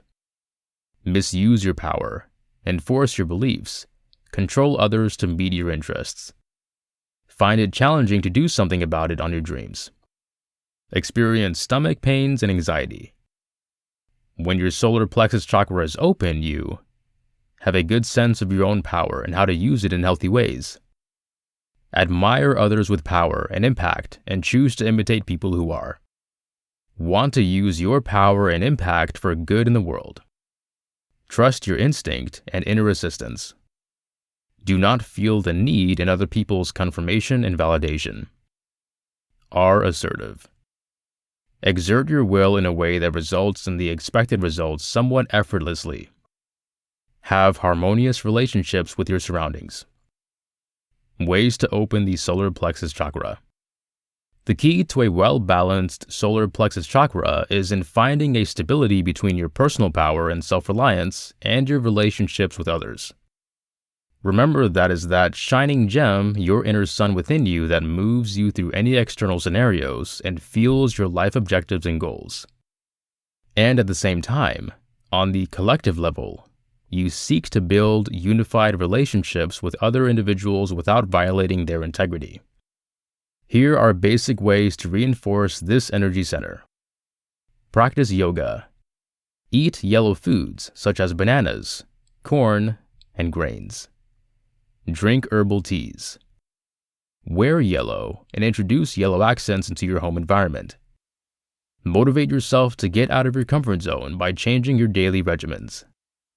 Make choices for yourself without consulting others. Practice mindfulness. March from your comfort zone. Adjust your posture by standing tall with your shoulders open. Speak up without questioning yourself. Have some open eye contact with others. Smile more. How do you meditate on the solar plexus chakra? By focusing your attention on healing this chakra, you can overcome indecisiveness, lack of trust in your own inner assistance, and low self-esteem. To contemplate your third chakra, bring energy up from the heart of the earth through your root and sacral chakras first. Then, enable it to complete your upper abdomen, sparking your inner sun. Imagine a ball of golden yellow energy illuminating your solar plexus area, getting larger with every inhale. Envision this ball of light rotating in a clockwise position, 360 degrees, and getting bigger until you feel the minor tingle in your upper abdominal area. Recite this affirmation. I trust my intuition and assistance, and follow it anywhere it leads me without question and doubt. Specific chakra meditations typically utilize mudras, mantras, and chakra precious jewelry to help balance and restore the flow of energy. Give meditation a try to focus your efforts and release any stagnant, stuck energy in your solar plexus. Achieve perfect balance in life by unclogging your 7 chakras. Have you ever felt you were not sufficient? Having trouble with your finances? Or maybe you feel like something's off, but you don't know what. These may be symptoms of an obstructed chakra. Blocked chakras produce a lot of imbalance in our minds, bodies, and spirit. As a result, all other elements of our lives, like our finances, relationships, career, and health, also begin to suffer. The good news is, we can unclog our chakras and restore the flow of celestial energy in our bodies. Once our energies flow naturally, we will have the ability to break the cycle of pain, disappointment, and anxiety. We will start to lead a more well-balanced, whole, and satisfied life. Chapter 5. The best ways to clear up a blocked throat chakra. The voice is an instrument inside your body and thus is greatly affected by how you care for it, what you eat, your mindset, and how you handle tension. In our topsy-turvy world, tension runs through the majority of us the moment we wake up in the early morning, grab that cup of joe, and rush here, rush there, rush everywhere. And your voice, which are small little muscles and tissues inside your body, feel the result of that. And after that, at the least convenient times, you have got a tense, tight voice that's having problems preserving a really good sound, or it punks out and closes down for business. For singers, losing your voice, or a voice that is working on fumes, is the kiss of death. Cancelled wedding rehearsals, recordings, performances. It is downright embarrassing and absolutely bothersome, particularly when you need to refund those concert ticket dollars to disheartened fans. It may start with a mystical vocal tightness, tension, or hoarseness. Or it could appear like a tightness in your throat that gives you trouble singing, and no matter how many singing exercises you do, it just won't open. Something is off, but you are uncertain how to repair it. You're not sick, and you're not tired. Perhaps it's anxiety? Probably. Tension in addition to negative stressful thinking will actually produce stress at the vocal folds and considerably contribute to fatigue and singing issues. The minute you get mad and you feel like your throat is restricting, even choking. Our thoughts have a hold over our bodies, and tension isn't something you always know you have. It lodges deep, deep down in our subconscious. It may be a worry, a fear, an anger, or unhappiness. Maybe about your own safety in the world, or about life situations that you can't control. You can brush it off throughout the day, but underneath there's a sense of fear, disease, or perhaps approaching doom. Or you're fighting with a deep-seated childhood issue or PTSD from abuse or trauma. When that happens, those stresses build up like plaque in arteries, actually choking you, your voice, and your self-expression. In Hinduism, Jainism, and Buddhism, they would say your fifth chakra is blocked, closed down, or low in energy.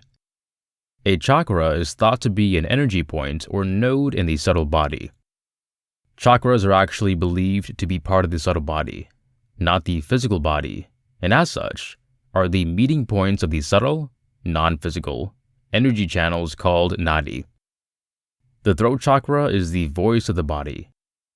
It's also a pressure valve that enables the energy from the other chakras to be uttered. If it runs out of balance or it's blocked, it can affect the health of the other chakras, and certainly your voice. When it is in balance, we can reveal what we think and what we feel quickly. We can communicate our ideas, beliefs, and emotions. We can sing effortlessly and with freedom. When the throat chakra is in balance and is open, we can bring our personal truth out into the world.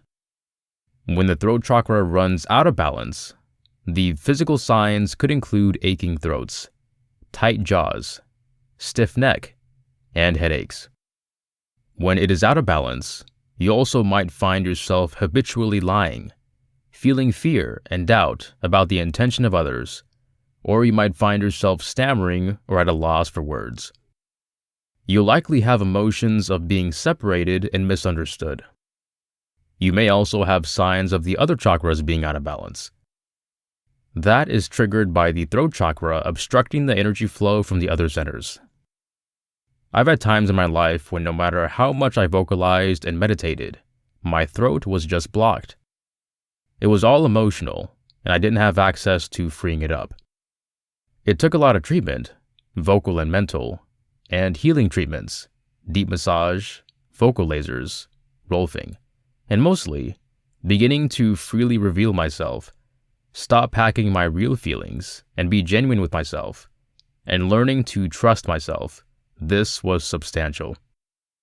It's a journey for sure. However, knowing that at times there are other forces at work on you, your own conscious and mental outlook, it helps to stop beating yourself up about it. And it helps to get the help and treatment you really need to set you back on course sooner. Here are my leading 7 tips to open up your throat chakra and sing your heart out again. 1.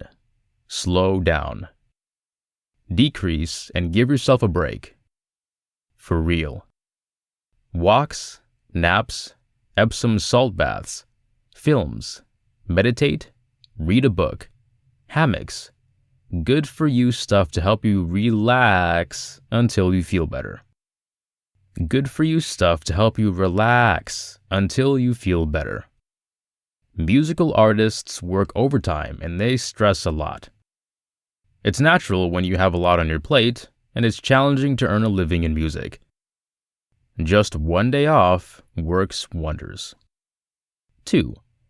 Express what you unconsciously stuff down. It does not help when you hold everything inside. When you try to handle everything or not be a problem to anybody. Or perhaps it makes you uncomfortable to be vulnerable. But when you are blocked up, it isn't going to get better by swallowing it. As a matter of fact, it will worsen. At these times, your mind, body, and your throat are actually screaming for relief. You need to find ways to launch the pressure, to vent a little. Maybe share your ideas with a close friend, or diary a bit.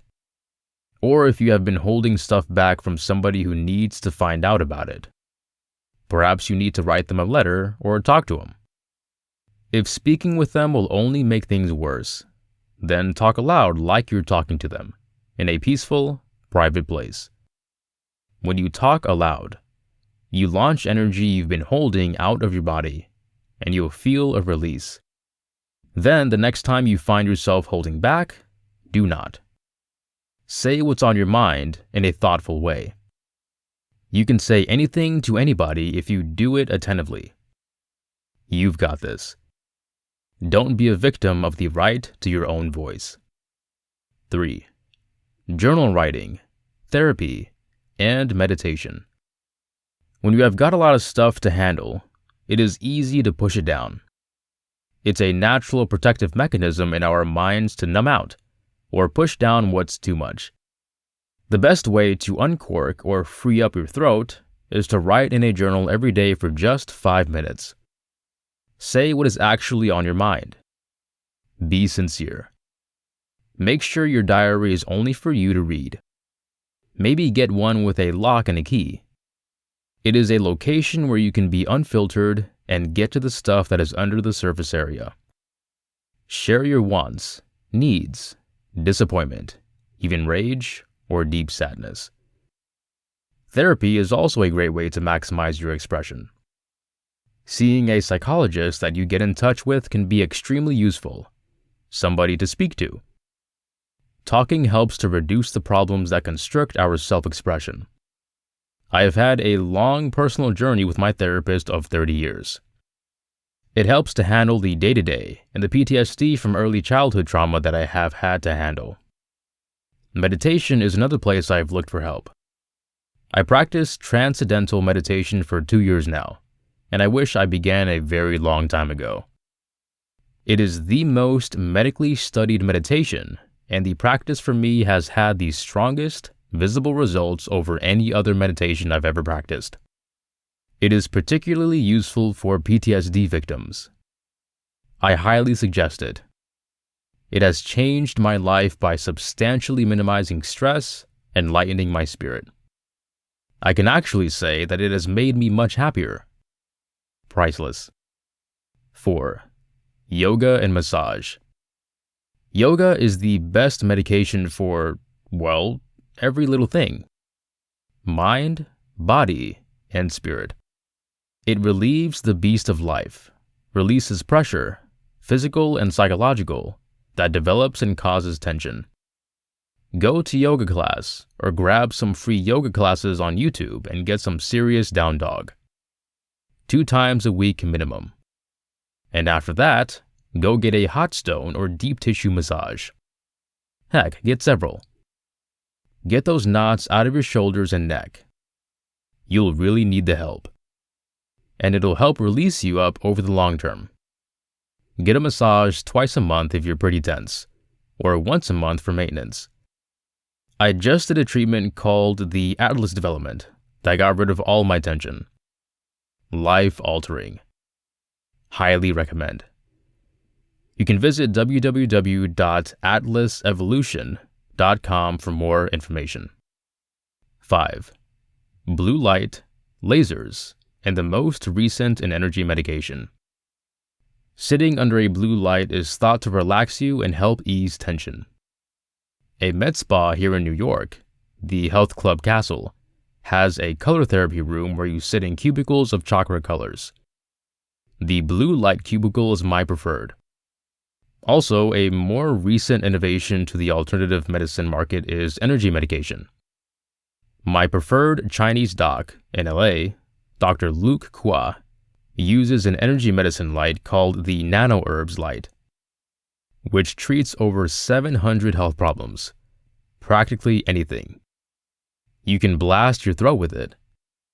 It comes with glass vials of natural herbal casts, different ones for different problems, that the light shines through to your skin or troubled area. Sit in front of one for as low as 3 minutes and you'll feel warm and tingly, and a heck of a lot looser. You can find him and his light at www.newvita.com. Tell him I sent you. He'll enjoy to hear that. If you are in New York, have a look at a similar light called the Halo Ultra Blue Light and find a professional. In New York, we advise Ritu at halomultiverse.com or Amy Cutter at www.amycutter.com, who works with lasers. Tell them we sent you, and you will probably get a discount rate. 6. Write a song. The kind that's healing. Something you have actually needed to say. Get it out. Tell the truth, the whole truth, and nothing but the truth. Music is medication. Make it yours. This has been Chakras. Open your root chakra, sacral chakra, and other blocked chakras by Fred Taylors. Narrated by Brandon Suku.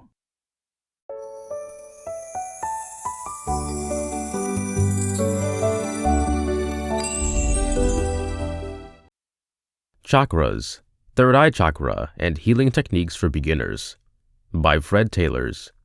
Narrated by Brandon Suku. Chapter 1. These 7 Chakras Explained. Maybe your head cringes every time your yoga instructor mentions the chakras. You're not alone. Let's take a glimpse at what they are and why they matter. Literally speaking, the word chakra from Sanskrit translates to wheel or disc, but refers to a spiritual energy center within the body. There are 7 chakras along the spine, through the neck, and the crown of your head. Each chakra represents particular organs as well as physical, emotional, mental, and spiritual states of being. It is actually believed that the state of our chakras affects all parts of our life. Energy, also called prana, streams through these 7 chakras, but at times may encounter some clogs, which stop it from free-flowing.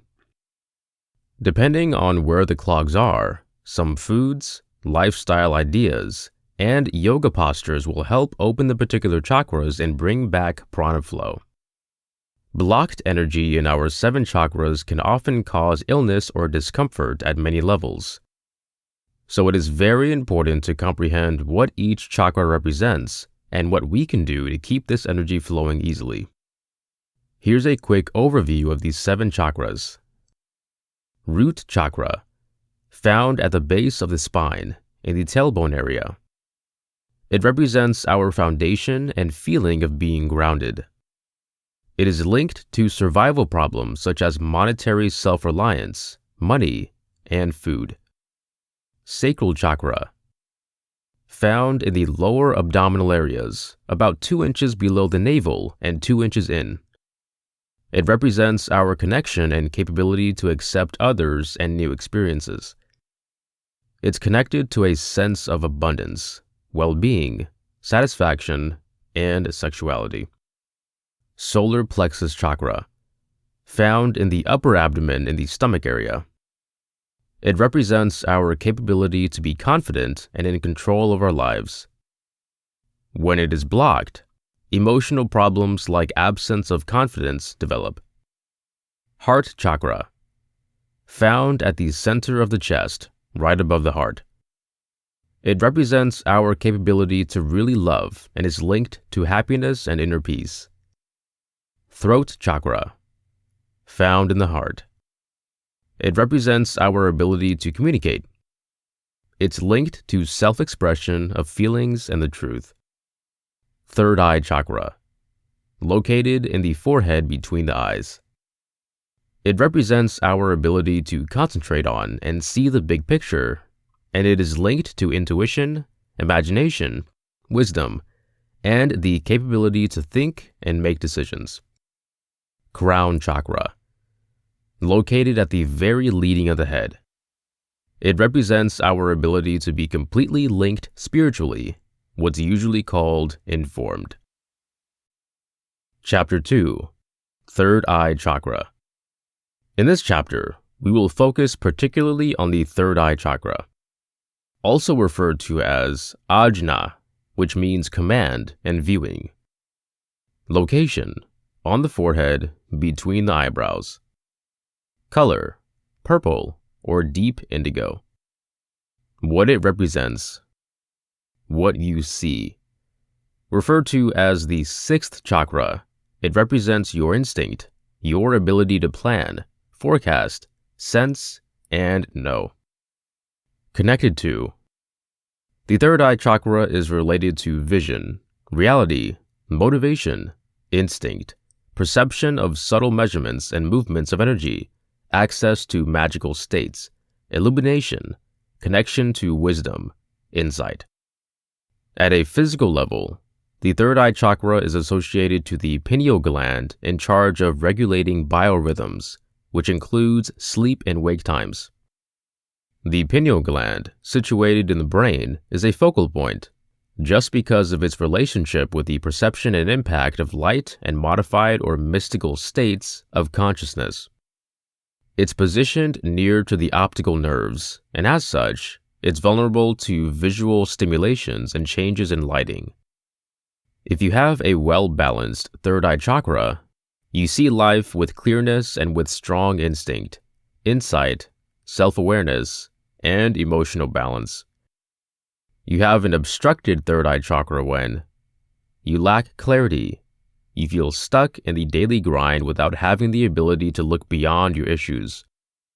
You are unable to set an assisting vision for yourself. You are closed-minded and reject every little thing spiritual. You feel cynical, struggle with anxiety, depression, paranoia, and different other mental disorders and state of mind disorders. Recovering foods: nuts, seeds, and legumes, particularly raw walnuts, GRU almonds, and poppy seeds. Metal detoxers from the ground, like harvest grains and mushrooms. Purple fruits, like goji berries, acai, Concord grapes, and blackberries. Recovering yoga postures: inversions, forward flexes, stabilizing positions, and postures that stimulate your forehead. When you are in a posture, Breathe deeply and set an objective that helps you feel informed. Ideas can be, I am light, or I am influenced. Balasana. Separate your knees broad and rest your forehead on the floor. Let your whole body unwind while maintaining a straight spine. Press your forehead on the floor, close your eyes, and bring your consciousness to the third eye. Bring your inner energy onto this chakra and let it show you how you would see the world through it.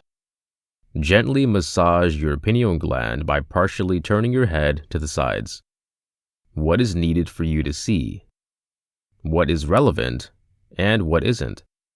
Sun salutations. With eyes open and then closed. Flow through Uttanasana, standing forward bend. Ardha Uttanasana, half standing forward bend. Plank position. Chaturanga Dandasana, four-limbed staff position. Bhujangasana, cobra pose. Adho Mukha Savasana, downward dealing with pet dog. And back to Uddanasana. And finally, Tadasana, mountain pose. After some rounds, try to take a number of sun salutations with your eyes closed, focusing your attention on your third eye chakra. Dandayamana Janushirasana. Standing head to knee pose offers a variety of benefits for your body and mind. The full expression of this posture, with the forehead pushing against the knee, does need a lot of practice, flexibility, and strength. If you are not ready for it yet, skip to the next posture. While the posture most clearly stretches and enhances the hamstrings, the triceps, and muscles of the biceps of the upper arm, trapezius and deltoids of the shoulders, and the lateral and upper back muscles are also reinforced. Stabilizing in the pose needs activation in several muscle groups, including the stomach muscles, and helps develop focus and concentration. The last expression is achieved by pressing the forehead against the knee, promoting your third eye chakra. Janushirasana. Seated head to knee deeply stretches the back of the legs and really stimulates the sixth chakra through a compression of the pineal gland. This posture calms the mind and emotions, and it really stimulates the worried, reproductive, endocrine, and urinary systems and promotes clarity and intuition. Dandayama Vibhaktapada Janushirasana.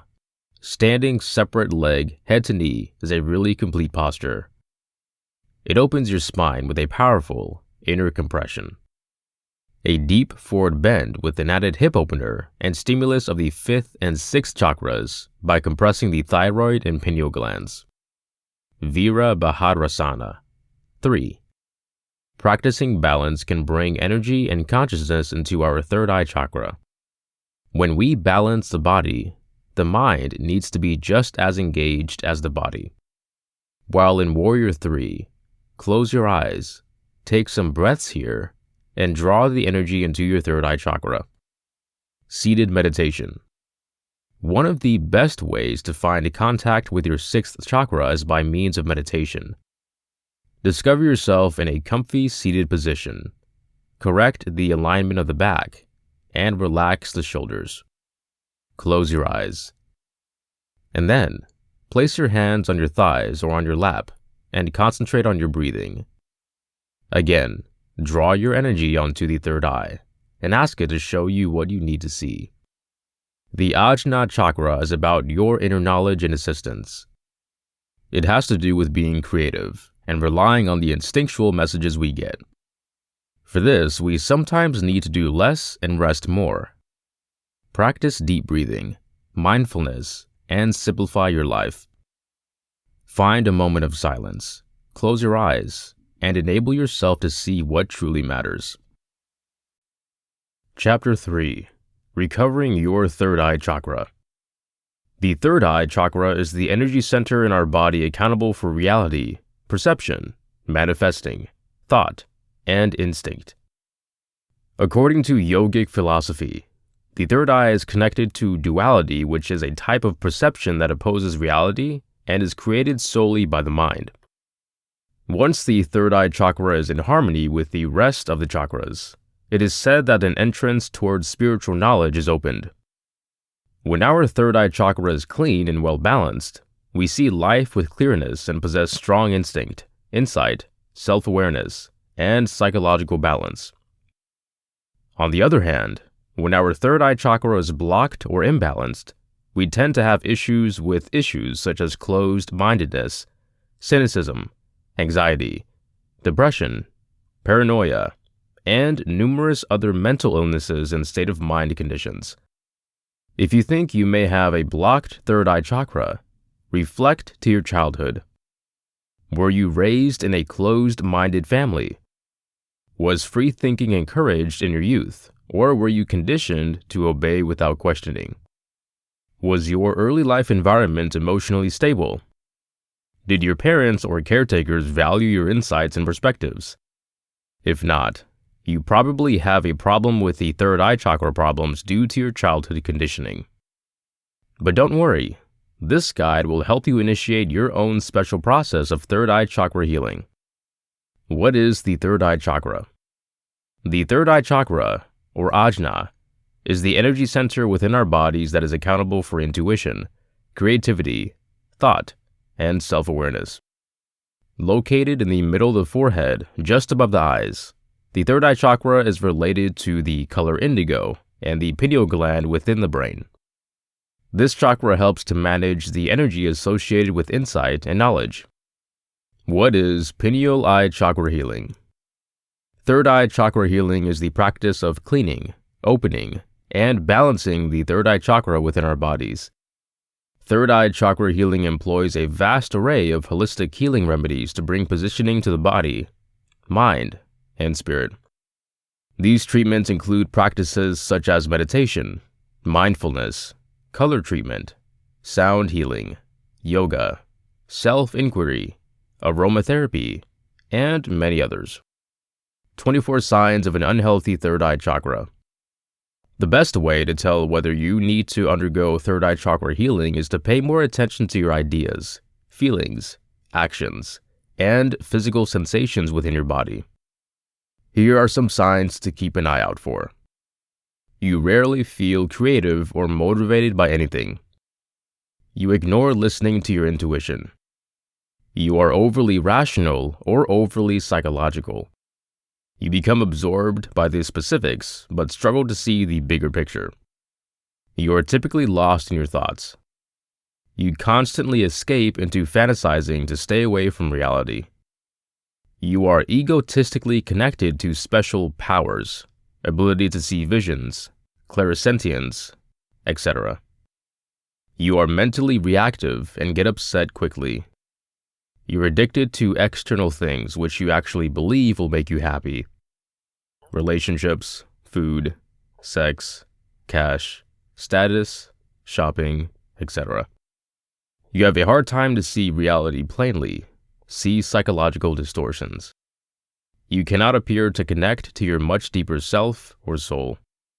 Your interactions with other individuals are really trivial or superficial. You mistrust or hate people easily. You have rigid viewpoints about the world that you aren't ready to change. You persist. You find it hard to be open-minded. You could be perceived as conceited and opinionated, or you could be perceived as being dreamy and ungrounded.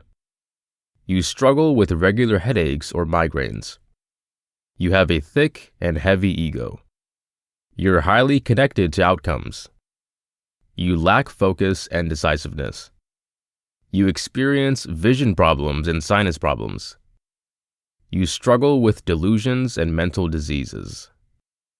Do you have a lacking or excessive third eye chakra clog? Did you know that there are actually two kinds of chakra imbalances? While a lacking third eye chakra is passive or energetically numb, an excessive third eye chakra is energetically aggressive or manic.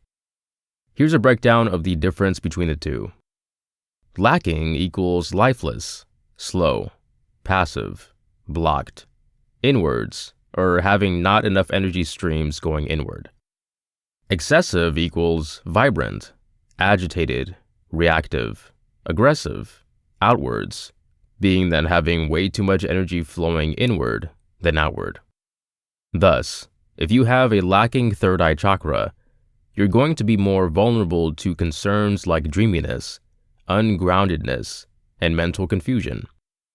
Still, if you have an excessive third eye chakra, you are going to be prone to narrow-mindedness, cynicism, and arrogance. So the question is, what kind of imbalance do you have? It's also possible to fall someplace in the middle. 21 pineal eye chakra healing practices. So what does a healthy and well-balanced third eye chakra look like? When you have a clear and unified third eye chakra, you are calm, self-aware, and possess insight. You aren't controlled or limited by the mind, and you find it simple to distinguish truth from illusion. You'll also be much more insightful and grasp of yourself, other individuals, and life in general. Intuition will flow easily to you as you make wise choices that are grounded in reality, not in dream. Once you have opened and balanced your third eye, you'll also find it simpler to be unbiased and less fixated on your limited beliefs. As a result, life will handle a more fluid and dynamic quality which will help you to be more creative and spontaneous.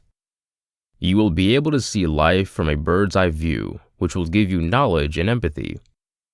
Spiritually speaking, you'll be able to access magical states of being a lot more easily, such as the feeling of timelessness and boundlessness that comes with ego death. Some even report developing gifts, such as clairvoyance, after working on this energy center. All this noise is very interesting, is it not? But please understand that chakra healing can take some time because it is a procedure of inner development. At times, many things within us need to change before we seek the clarity we've been searching for. So be prepared to make changes and keep an open heart. Here are 22 third eye chakra healing practices out there which will help you balance this energy center. 1. Explore different perspectives and approaches. Best suited to extreme clogs. One huge problem connected with an obstructed third eye chakra is being stiff and closed-minded.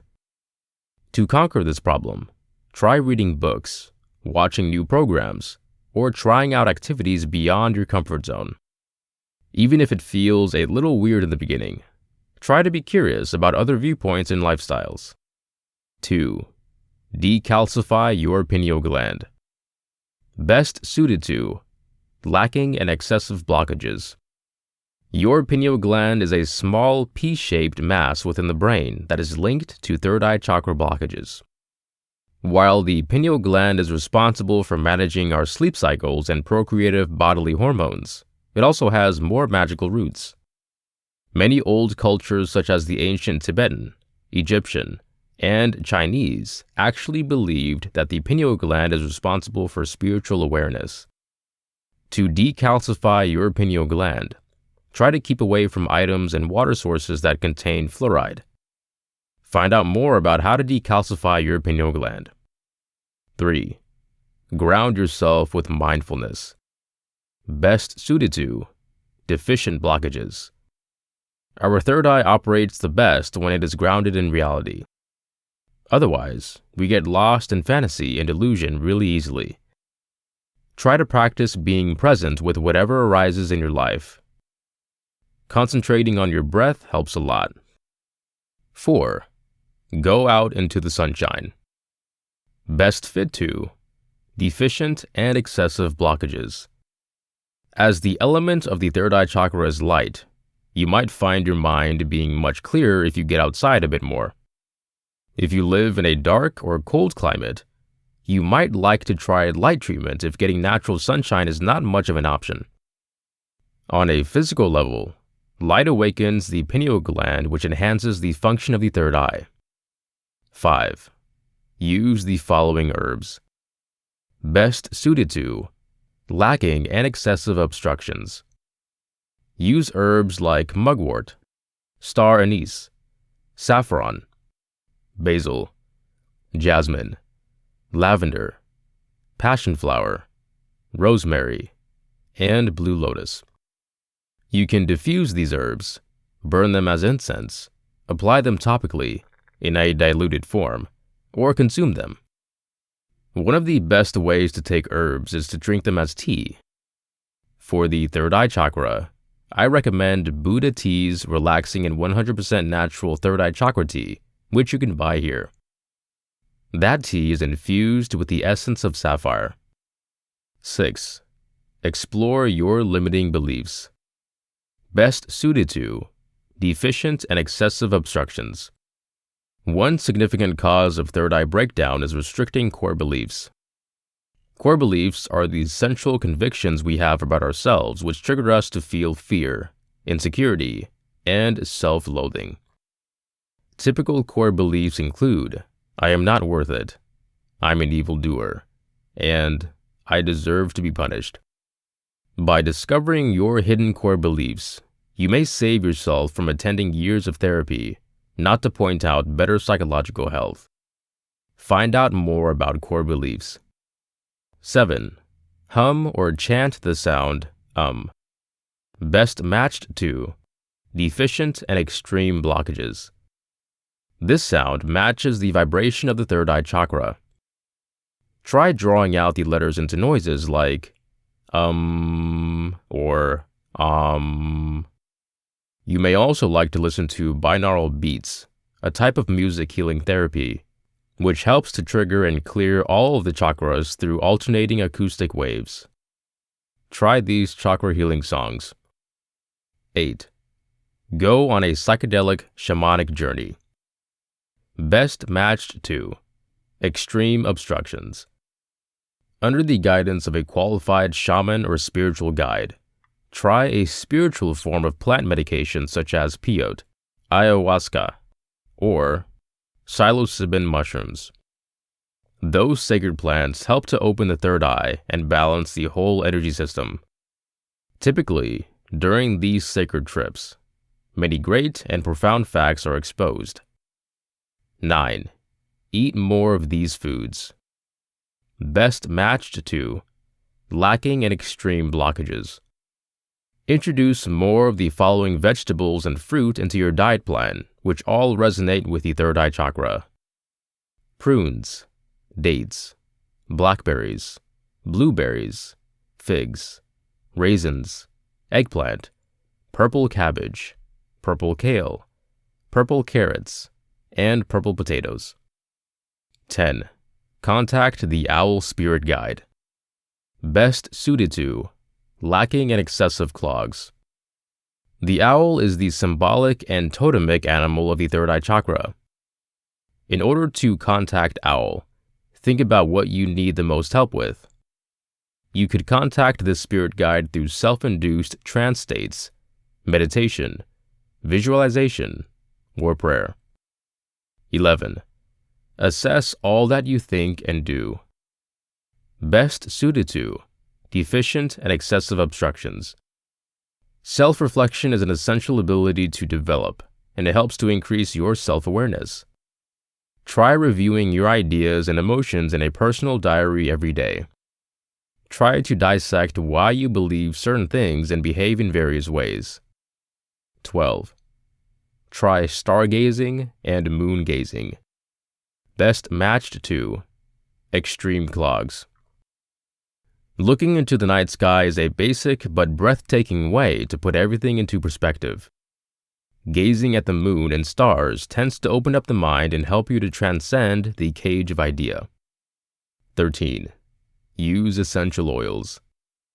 Best matched to deficient and excessive clogs. Use oils such as patchouli, frankincense, clary sage, sandalwood, juniper, and vetiver.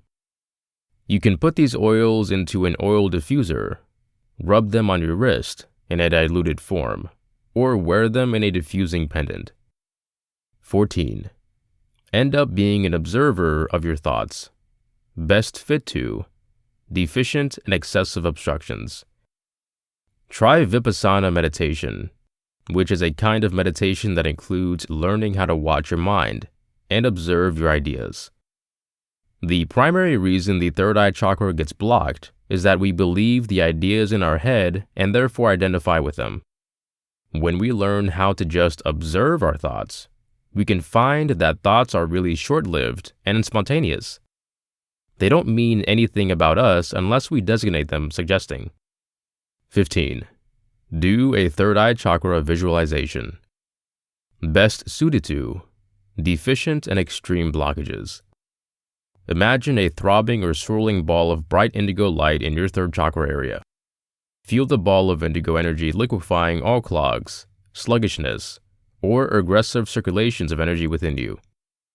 You may also like to try the violet flame meditation, which is a powerful way to enhance your spiritual awareness. 16. Practice scrying. Best matched to excessive clogs. Scrying is an ancient art of discovery.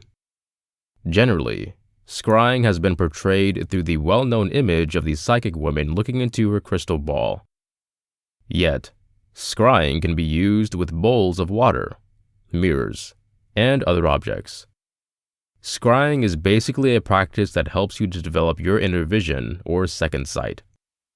Read this step-by-step guide on scrying. 17.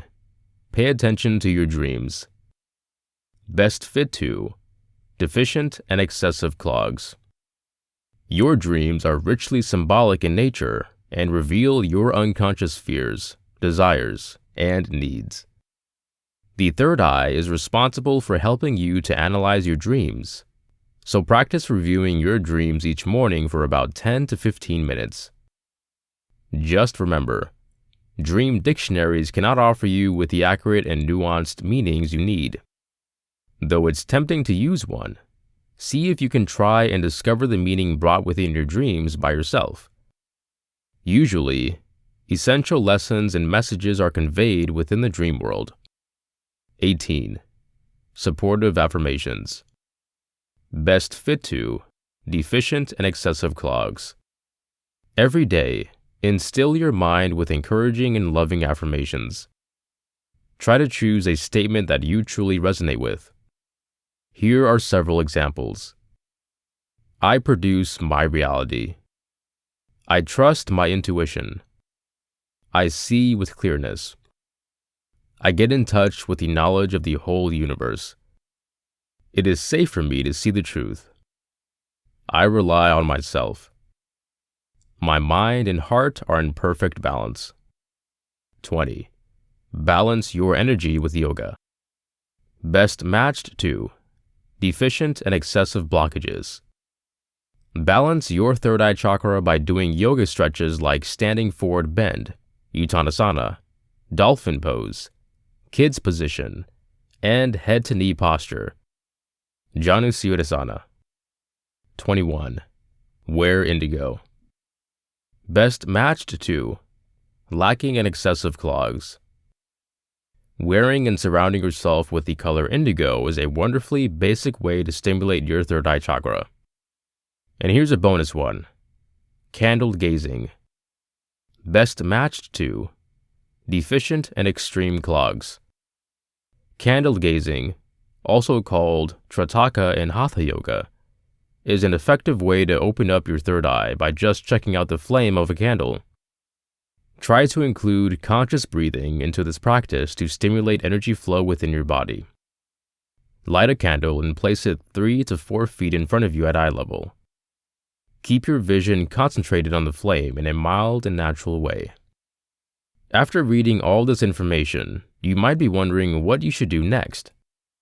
I advise selecting a handful of activities from the list above that you are naturally drawn to. Make certain you recognize whether you have a lacking or excessive chakra obstruction, or a mix, and choose accordingly. Experiment with each point for a couple of weeks and observe how you feel. Chapter 4. Crown Chakra Healing. The crown chakra, also called Sahasrara in Sanskrit implying thousand-petaled, blooms at the top of our head and is symbolically depicted as a lotus flower.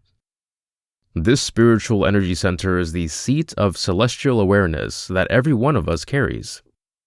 As the seat of divine awareness, The crown chakra connects us to the everlasting. In tantric philosophy, the crown chakra both gives and gets the energy of awareness.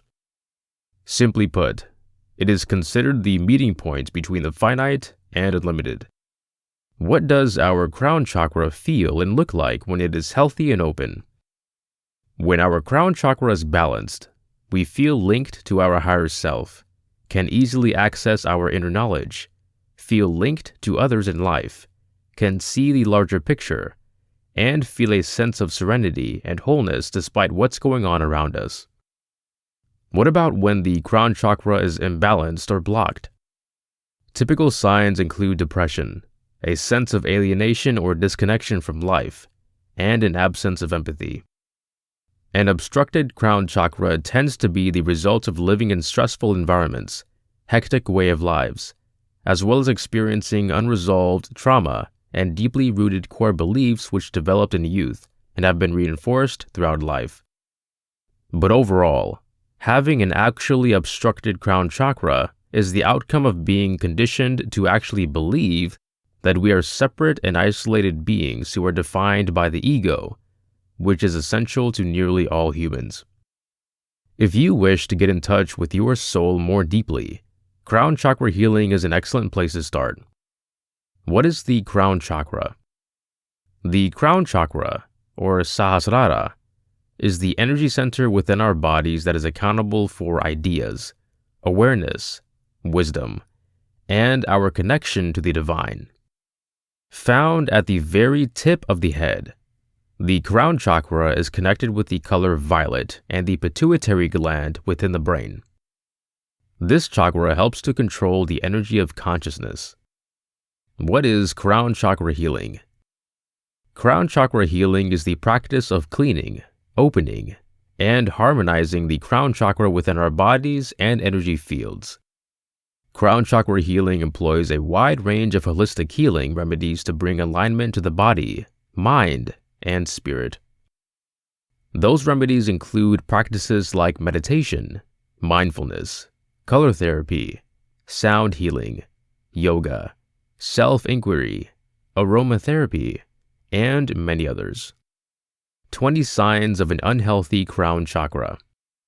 The best way to tell whether you need to undergo crown chakra healing is to pay close attention to your ideas, emotions, actions, and physical feelings within your body. Here are some signs to watch out for. Lethargy. Absence of care and empathy towards others. Extreme egotism. Sleeping disorders. Nightmares or night terror. Boredom with life. Feeling of alienation from others. Narrow-mindedness or dogmatism. Existential depression. Spiritual disconnection. Stiff and restricting self-identity. Greed and materialism. Lack of purpose and direction. Mental fog or confusion. Isolation. Persistent fatigue. Headaches or migraines. Light sensitivity. Mental illness that involves misconceptions, which is schizophrenia. Neurological and endocrine disorders. Do you have a lacking or extreme crown chakra clog? Did you know that there are actually 2 types of chakra imbalances? While a deficient crown chakra is passive or energetically numb, an extreme crown chakra is actively aggressive or manic. Here's a breakdown of the distinction between the two. Deficient equals lifeless, slow, passive, blocked, inwards, not enough energy flows in. Extreme equals dynamic, agitated, reactive, aggressive, outwards, too much energy flows in. Therefore, if you have a lacking crown chakra, you're going to be more susceptible to issues like apathy, loneliness, and persistent tiredness. Then again, if you have an extreme crown chakra, you're going to be susceptible to egotism, greed, and psychological confusion. So the question is, what kind of imbalance do you have? It's also possible to fall somewhere in the middle. 15 crown chakra healing practices. You could be wondering at this moment what a healthy and balanced crown chakra feels and looks like. According to yogic philosophy, the crown chakra is the seat of our soul and our access to knowledge. While you won't always become informed after practicing crown chakra healing, although don't rule it out, you are going to experience vastly more inner peace and clearness. You'll also no longer feel so detached from the people around you, and instead, that sense of seclusion will be charged with some feeling of belonging and interconnectedness with all of life. Instead of feeling tired or fed up with life, your perspective will be revitalized, and you will be able to appreciate the attractiveness of existence once again. If you have issues with egotism and a rigid identity, you will find yourself feeling more light, fluid, and playful. You are going to also have the ability to see the larger image of life and live more in the present moment. If you have fought with contacting your higher self or soul in the past, you'll now possess the ability to experience and live from that holy space.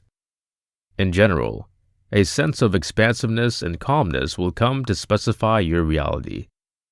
While these big changes might sound amazing, please comprehend that crown chakra healing can take time. So do not expect the practices listed below to be quick fixes. The two most important tools you need to bring to get this to work include dedication and patience. Here are 15 crown chakra healing practices out there which will help you balance this energy center. 1. Meditate. To many, the frequency of meditation as a spiritual tool has become old and cliché. However, there is a reason why meditation is so typically recommended. It works. And for the crown chakra healing, it is perhaps the most important technique you can use to bring balance to this holy energy center. There are many meditation techniques out there, ranging from breathing strategies to mantras, and also moving to colorful visualizations. 2. Stop believing your ideas. Upon first glance, the title above, Stop Believing Your Ideas, might appear weird and confusing. What? You may think. But I am my thoughts. Here lies a basic mistake in understanding. How can we be our ideas if we do not control them? You can discover this reality for yourself. Sit somewhere quiet and turn your attention inwards. Start to notice all of the thoughts that blast through your brain. Did you intentionally develop these thoughts? Did you plan or create any one of them intentionally? Upon observation, you'll understand that you don't, in fact, create any of your thoughts. They just emerge spontaneously from the vast abyss of your mind. Because of this, how can you be your ideas? Furthermore, what is it that's observing these thoughts? The force that witnesses these ideas, and forgets that it is the witnesser, is your essential essence. Meditation, discussed above, is an effective way to begin experiencing your thoughts and removing from them. Another way to create a sense of large peace inside of yourself is to disbelieve your thoughts. This method is called self-inquiry and includes asking of yourself the question, is that true? Enlightened teacher Brian Cady has a clear and basic technique of tough and disbelieving ideas that create suffering. Noah Elkreef is another teacher on YouTube who has a similar technique of self-inquiry. 3. Energy work. Any type of energy healing is a great way to improve the health of your crown chakra. Examples include Qigong, Falun Gong, Reiki, yoga, acupuncture, acupressure, massage, EFT, and many others. 4. Inform yourself. Open your crown chakra by expanding your mind and stepping out of dead and limiting viewpoints. Read books, watch videos, and listen to podcasts on a range of topics to do with self-growth. Identify any areas of lack of knowledge or prejudice that you may possess. This takes the courage to be honest with yourself and deepen your education in these parts. The smart theorist Socrates once said, "The more I learn, the less I understand and know." In other words, the more you inform yourself, the more humbleness you develop about life and receptivity you have toward yourself and other people. 5. Cleanliness is next to godliness. Simplify your surroundings. You don't really need to be a minimalist, but you can aim to reduce the mess in your life. An excess of belongings and mess has been shown to develop mental and psychological distress.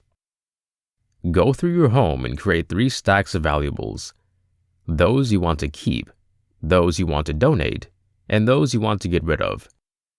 By cleaning up and streamlining your surroundings, you're also creating the same sort of purification within. This process of cleaning your external environment energetically frees up space within your mind and considerably adds to your crown chakra healing. 6. Hum or shout the sound The sound matches the vibration of the crown chakra. Try drawing out the letters into sounds like or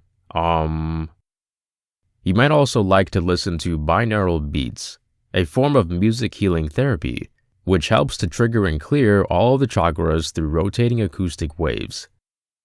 Try these chakra healing songs. 7. Explore plant medicine.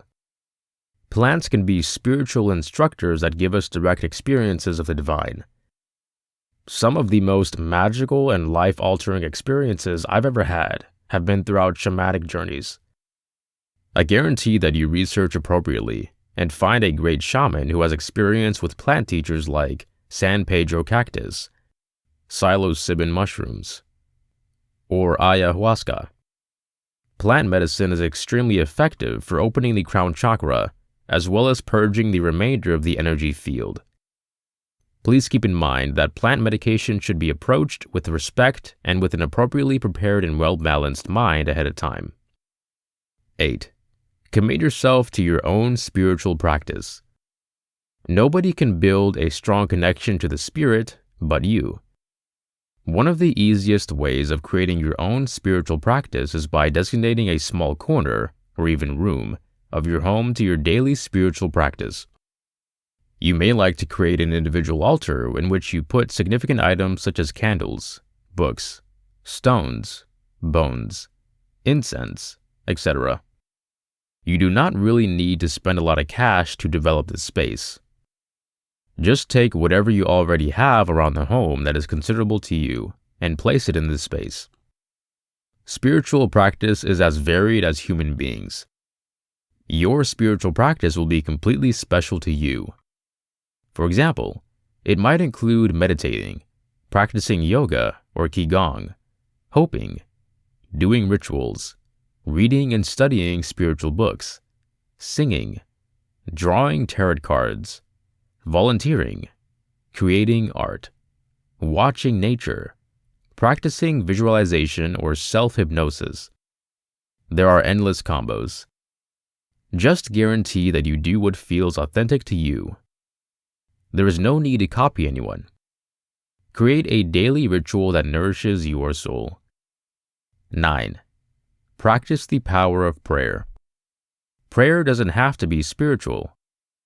You can pray to whatever or whomever you have faith in, whether that be your spirit guides, ancestors, God or goddesses, universe, life, spirit, or soul.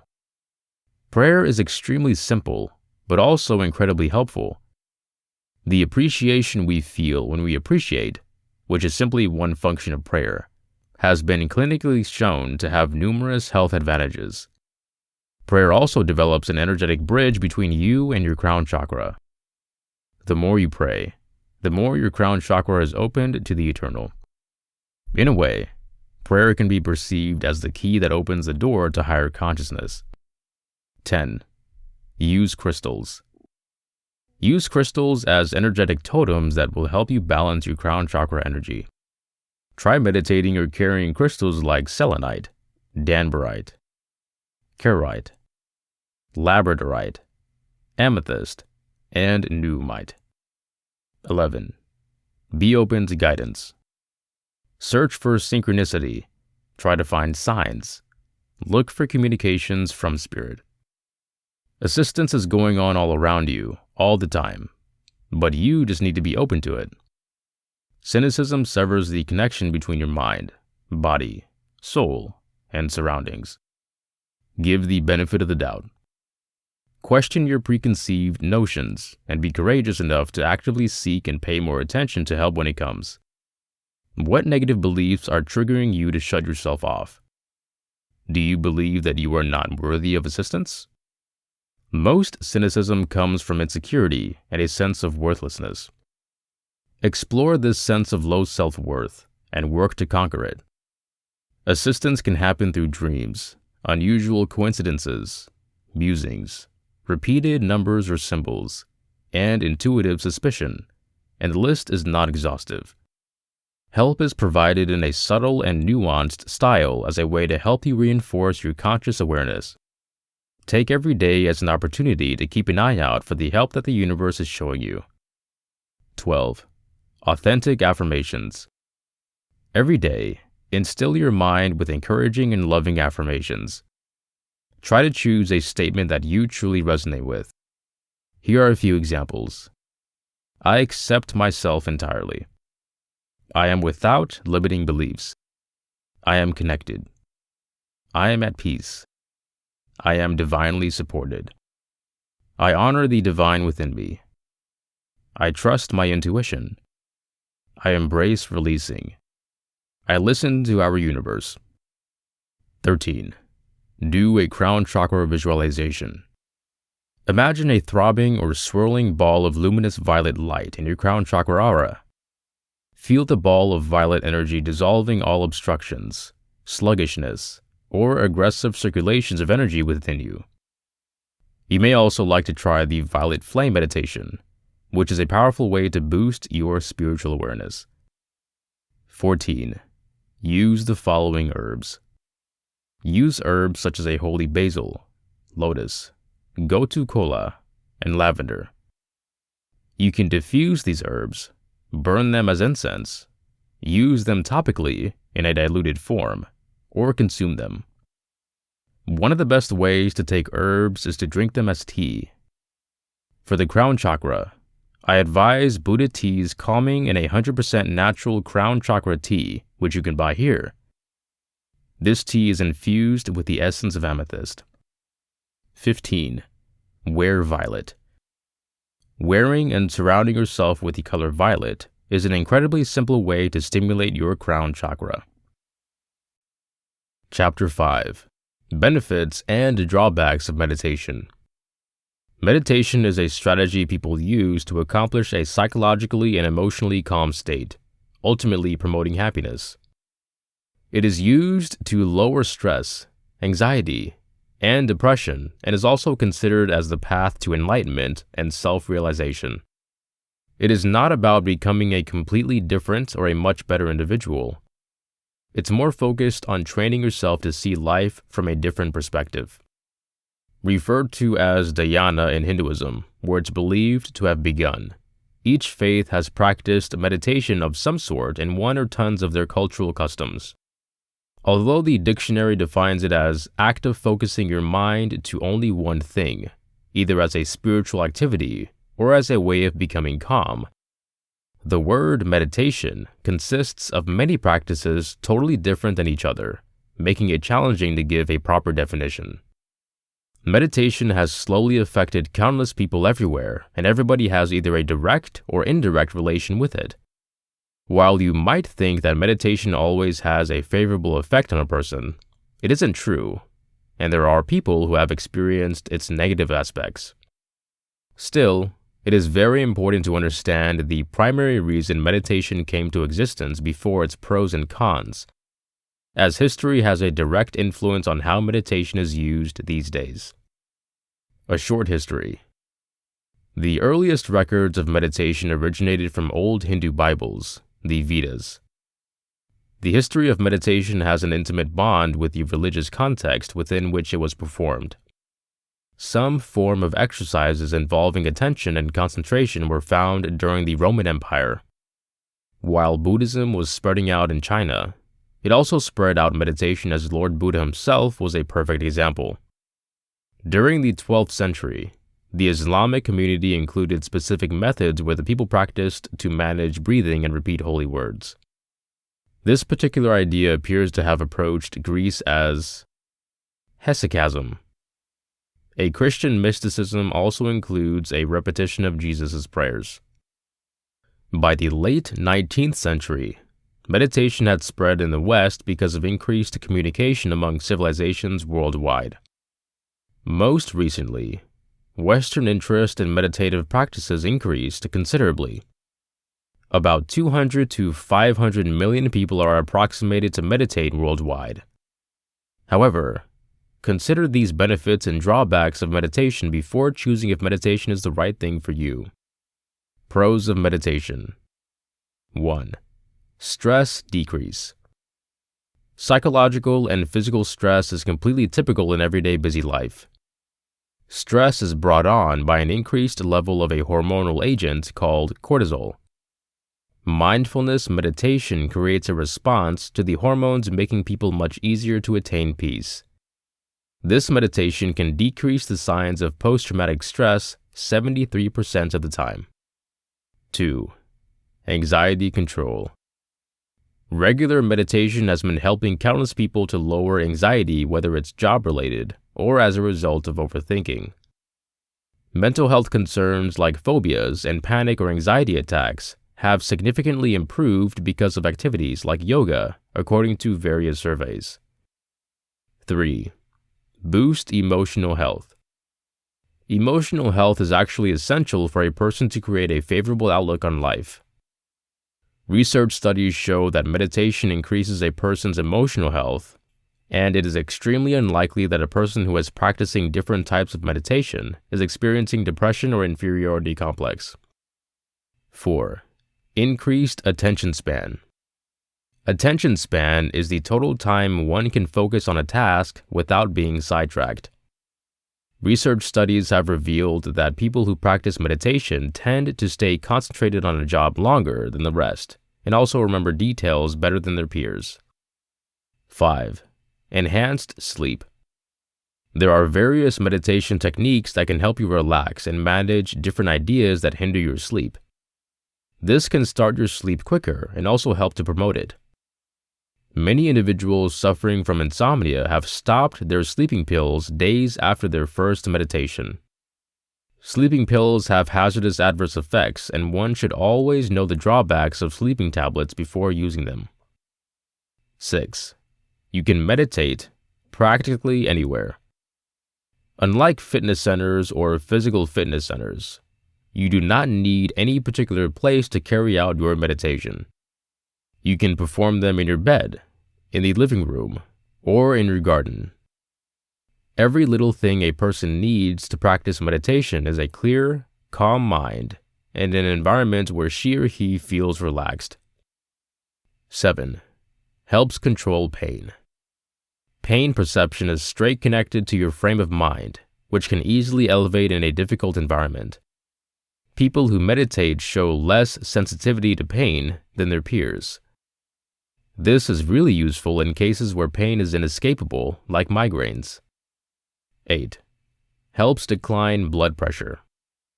Many studies show that practicing meditation is beneficial to people experiencing high blood pressure. More than 80% of the people declare to have enhanced high blood pressure after practicing meditation. It also reduces pressure on heart-stopping cardiovascular disease. Cons of meditation. While cons aren't relevant to everyone who tries meditation, they are definitely worth talking about because it may have an impact on you. Also to point out, these negative elements are quibbled and do not make an application for a huge group of people. 1. Reliving old memories. Meditation can bring up memories of the past you don't want to think of. It could be disappointments, uncomfortable memories, and even sorrow you do not like remembering. These thoughts are effective enough to impact your life, and going to treatment or counseling would be far better in this case instead of attempting to meditate. 2.